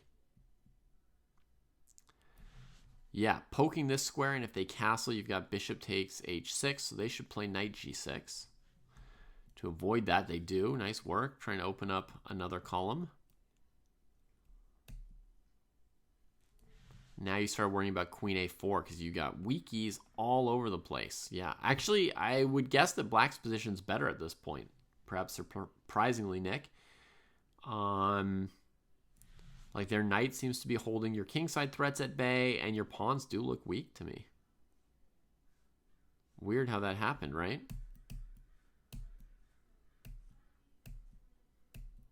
This is where I started to go wrong. I'm still worried about queen a4. Trying to open up the row to let the queen cover it. Only later did I notice it would leave the bishop hanging, so I can't actually go defend. So queen a4 happens and realized here, oh shoot, I can't go defend anything because I'm still worried about this piece. Yeah. So you try to do something. That's a good choice. c7 pawn. Queen b3 double question mark. I think this was a mistake. It allowed the rooks to double up on the bishop. Maybe queen d3 instead and just accept that the a pawn's going. Yeah, I mean, I would do this unless I'm blundering something. But let's look around, Nick, and see if I'm blundering something. My instinct would be to grab that pawn and get counterplay with this pass pawn, which is pretty close to touchdown, and you've already got d6 and d8 controlled. So it'll be threatening queening in a moment. The rook's defended. The bishop's defended. I think you could do this and get away scot-free. You know, something like this, that hits this. This is defended at least. Maybe get behind your passed pawn here to not lose the rook.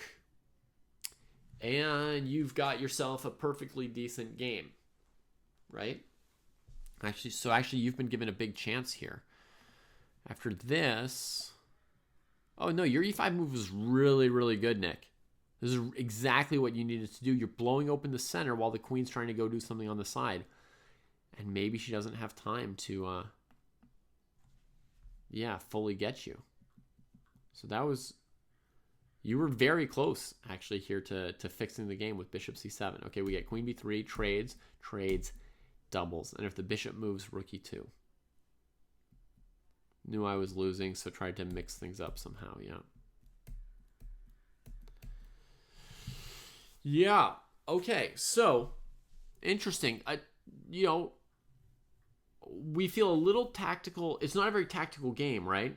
And there's sort of like almost no blunders, but we feel a little tactical shakiness, right? Because first, we realize you wanted to play queen b3. You didn't have your eye on the fact that the queen was covering the bishop. So that's a little shaky, but you did also double check and notice, so that's good. But then you also didn't notice that this like rook e8 move was going to cost you a piece, right? And this is like the move that decides the game more than any other, was queen b3, which you've correctly put the double question mark on. And if you grab c7 instead, recognizing the threats to this bishop, the game goes on and it's unclear who wins. To me, I find it weird that you were comfortable having the bishop sit on f4 attacked by the knight for so long. And then after e5, you seem to be comfortable letting it just dangle on e5. So you seem to be comfortable leaving a piece in a precarious tactical situation and then going on about the things you want to do. And whereas I have a strong cleaning up instinct. You see what I mean? It's like, I don't want to lose my stuff, right? I want to make sure that, things of the same size are stacked together so I can see them, or, that my books are in a row or whatever. And for me, part of that is, not leaving my pieces dangling around.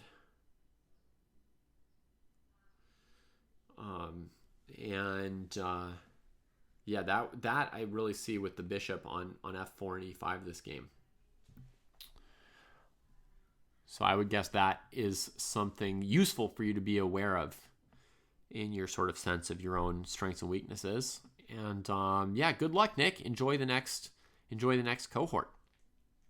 Now, we got Chop. We got 2 more people to go today. Tomorrow will be the over 1,000 cohort. So Chop here has a 1,270 chess.com rating, 46 points up. Next graduation at 1,350.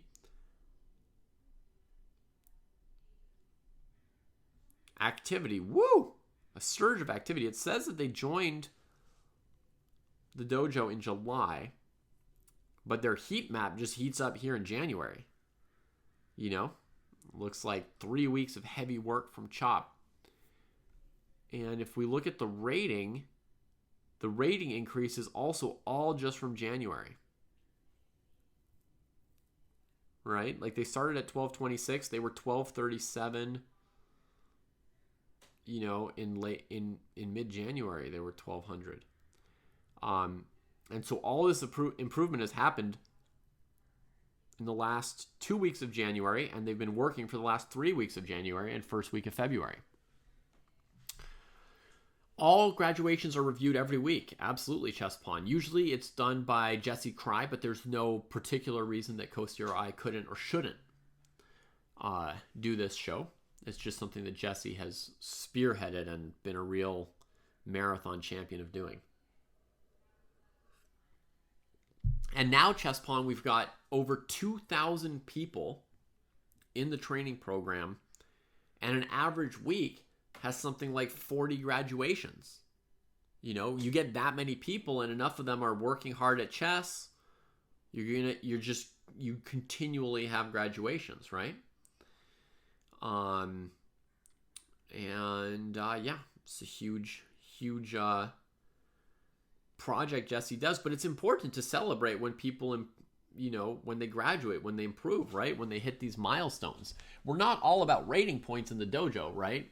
It's a little bit arbitrary. We're more about having a good time and doing, you know, good work and being satisfied with what we're doing. But it's just a very natural point at which to celebrate what people have done, right? And it's important to recognize what people have done. And I mean, just look at this like little box of activity. You can see that somebody's been working really hard for 3 weeks here.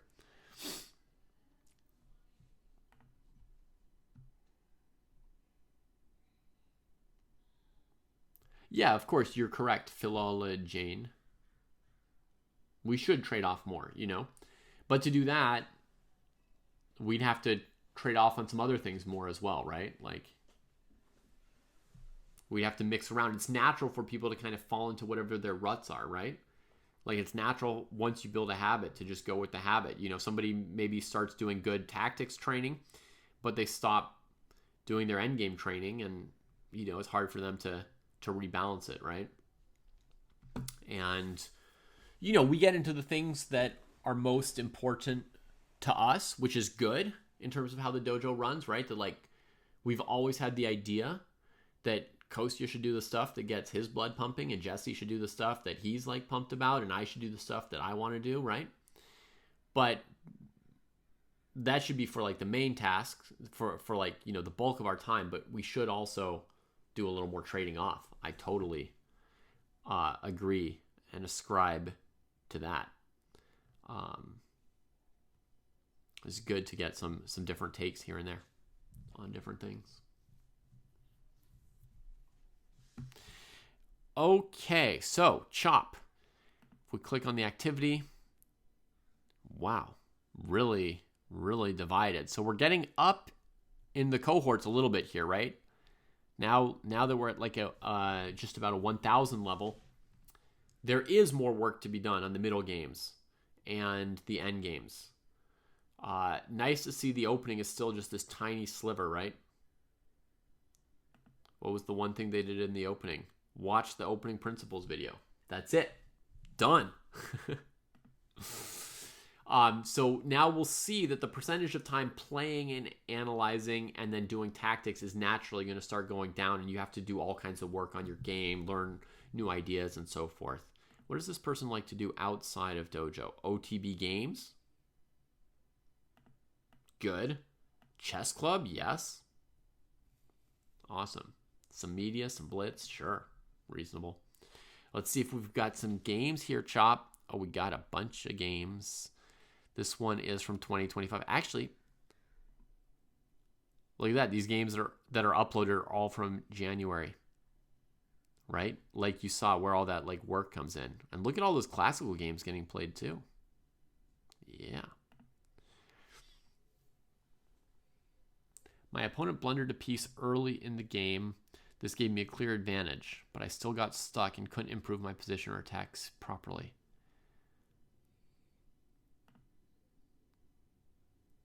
Maybe this won't be like their favorite game for me to cover if the opponent hung a piece in the opening. Oh, and look at that. This game is a more classical time, right?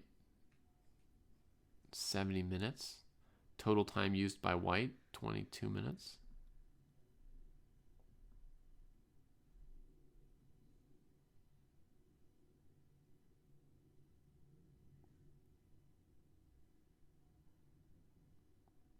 Did they just use all increment? 72 hours? Oh, 72 days. The time got input incorrectly, so that's why the times stay basically up here. Because it got input as 72 days or 72 hours or something like that instead of 72 minutes, right? So the numbers just, the graph doesn't look right because of that. Yeah. Okay. No problem. My general view of the game, very intense game. My opponent played an opening I was not familiar with and got out of the opening with a huge positional advantage. The middle game had a lot of imbalances. Even the material was roughly equal. I had to defend several mate threats until the queens got off the board. Then I could draw the game. In the end game, I managed to take advantage of some dubious moves and actually got the win. All right. Let's see it. Will this be a London? Wasn't sure about this move, but it looks like a good move, right? White puts a pawn in the center, opens up development. Yeah, good move. I shouldn't have castled kingside with the bishop-queen battery already pointing to my fianchetted bishop. You could. It was fine. But this is going to be like a slow move. If you're going to castle on opposite sides of the board, now we got to play fast. B6 looks like it'll be slow.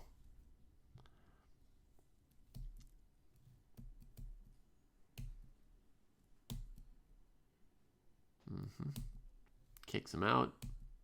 Kicks them out. Here comes the attack. Woo! Yeah, complicated game is coming.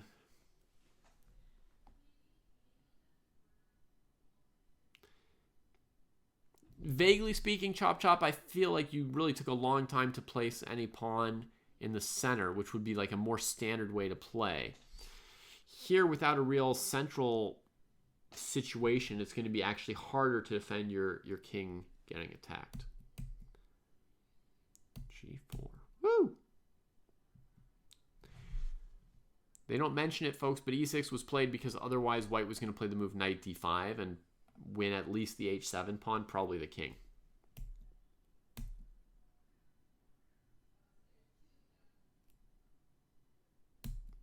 Woo! Spicy. Boom. Boom. Very imbalanced position. I have a rook and 3 pawns for 3 minor pieces. There is no way to win this. But you did. Starting with, that's 4 pawns now. We can update the count. All right, so you got to keep those pieces away from you with your pawns. Knight d1 dubious. Yeah. Oh, more than dubious. A full piece hang. That's a blunder. Had to be rook d1, as you mentioned. Oh god, you have to hang queen h7 to have the time to take this piece? Giving space to my king. I think you had to play h5 here, right? To keep that queen away? Well, I guess you didn't have to. No, you didn't have to. But yikes. I would play h5. We'll say that much.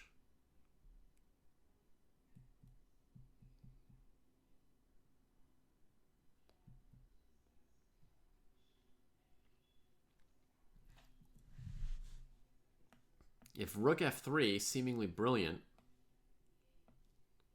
there's this. Check! No time to give the mate on f7. Oh, rook f3 looks powerful. But you had a move! Bravo! Oh my lord, that was scary. Rook h4, I think this equalized the game. Yeah, rook and like several pawns against 2 knights. You might even have the advantage. Who knows, right?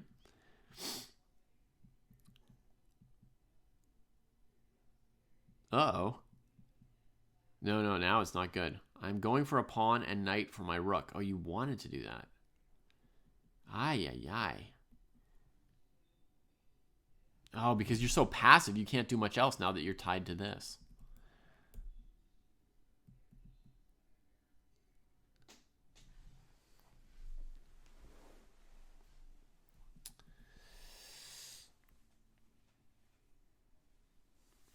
Ay, ay, ay. Maybe this could have been a good move, like activating the king. Attacking here, rook here. Rook here. Check here, you've got king g3. Check here, you go here. If knight e3, you can take this. So basically you get this endgame here, and this should be drawish. So maybe king e5 to f4 had some better chances. But yeah, this is very tricky moment to figure out. I understand why you went for the extra sack you did. And yeah, you do still have chances to save this game for sure. Pawn trade's not bad for you, but rook h2 is a great opportunity. Bang on that king. Ow. Falls back. Tie them up. Yes. cd4, cd4. Oh, you're doing pretty fine here, actually. Yeah, you're doing fine. Good endgame skills overall from Chop Chop. Good instincts. Recognized when they were passive. Made that rook sack, honestly, to keep the game going. It was good work. Okay, white threatens knight c3 or f4, but I feel like black's very aware of those little tactical details. Yeah, dodges out of it. Gives a check. Are you going to just simple... Oh, dead. Against king f1, were you going to trade? Yes. Well, I can keep the knight. But 4 pawns should beat the knight, so you should win the game, I would think. This is excellent, excellent play. I mean, pouncing on this thing where you get to force your opponent's king to the back rank, that was huge. Holding the tension here. Like, you could trade and take this pawn also. Maybe that's decent, but this positioning of the rook to tie your opponent all their pieces up, that's very good instincts. And just knowing that, like, slowly you'll be able to start improving these. No, I love it. That was really, really well played endgame. Wow. Those are some of the best endgame skills we've seen at this level. From black, just in terms of playing skills. So nice, Chop Chop. Good work. Good work.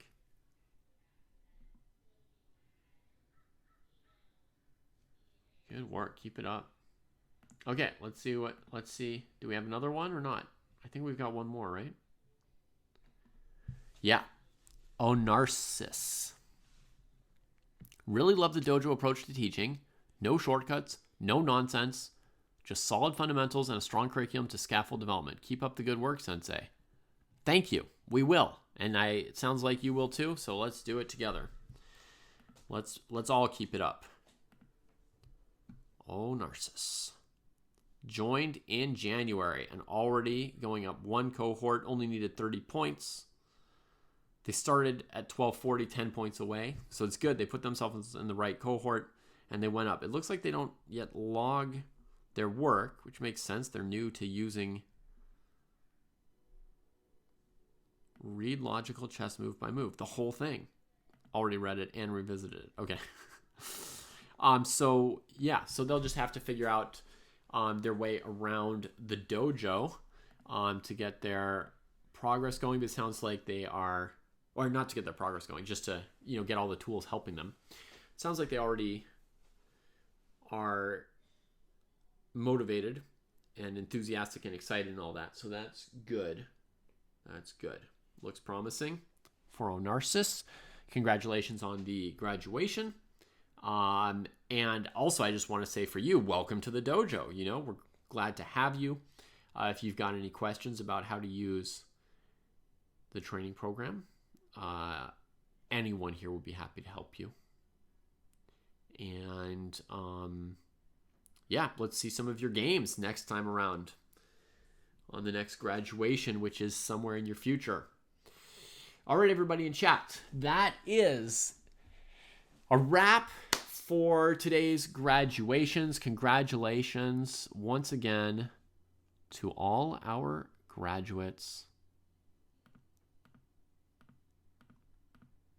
Let's hear it one more time for Patrick, Fire Paul, Mo, Darkovian, Vloig Jamongo, Soul Driver, Road to Solid, Harry Orchard, Down Under, Lord Scuba, Lee, Business Prof, Strange Comfort, up in North Dakota, I think, Simoiasius, the author, Night Rook Combo, Red Nick, Chop, and Onarsis.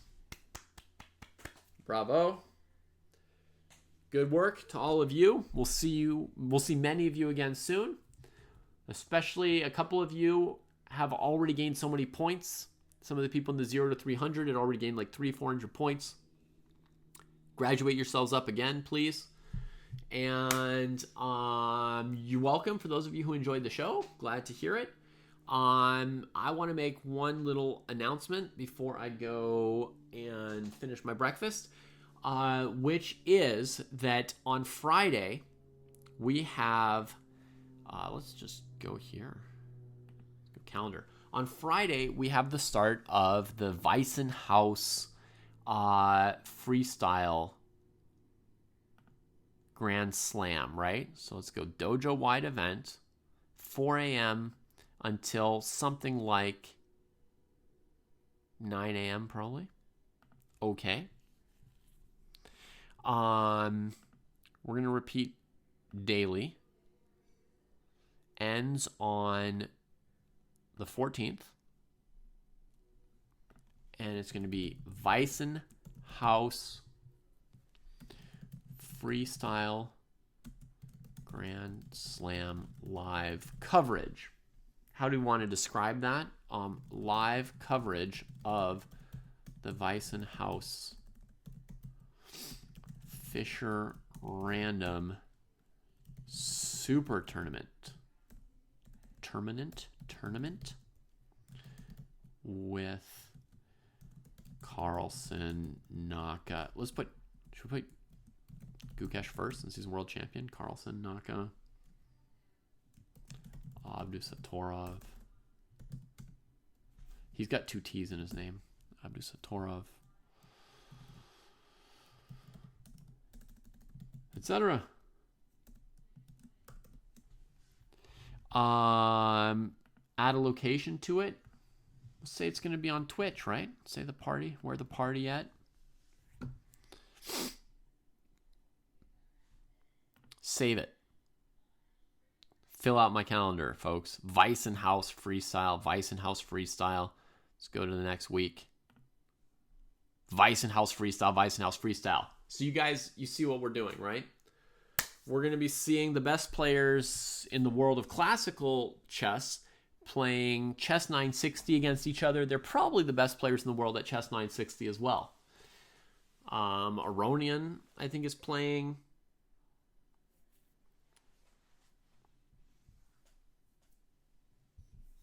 Caruana is playing. A year ago in the first Weissenhaus tournament, the GOAT Challenge, it was Caruana who made it to the finals and lost the final match to Magnus. So, yeah, that's something I'm looking forward to.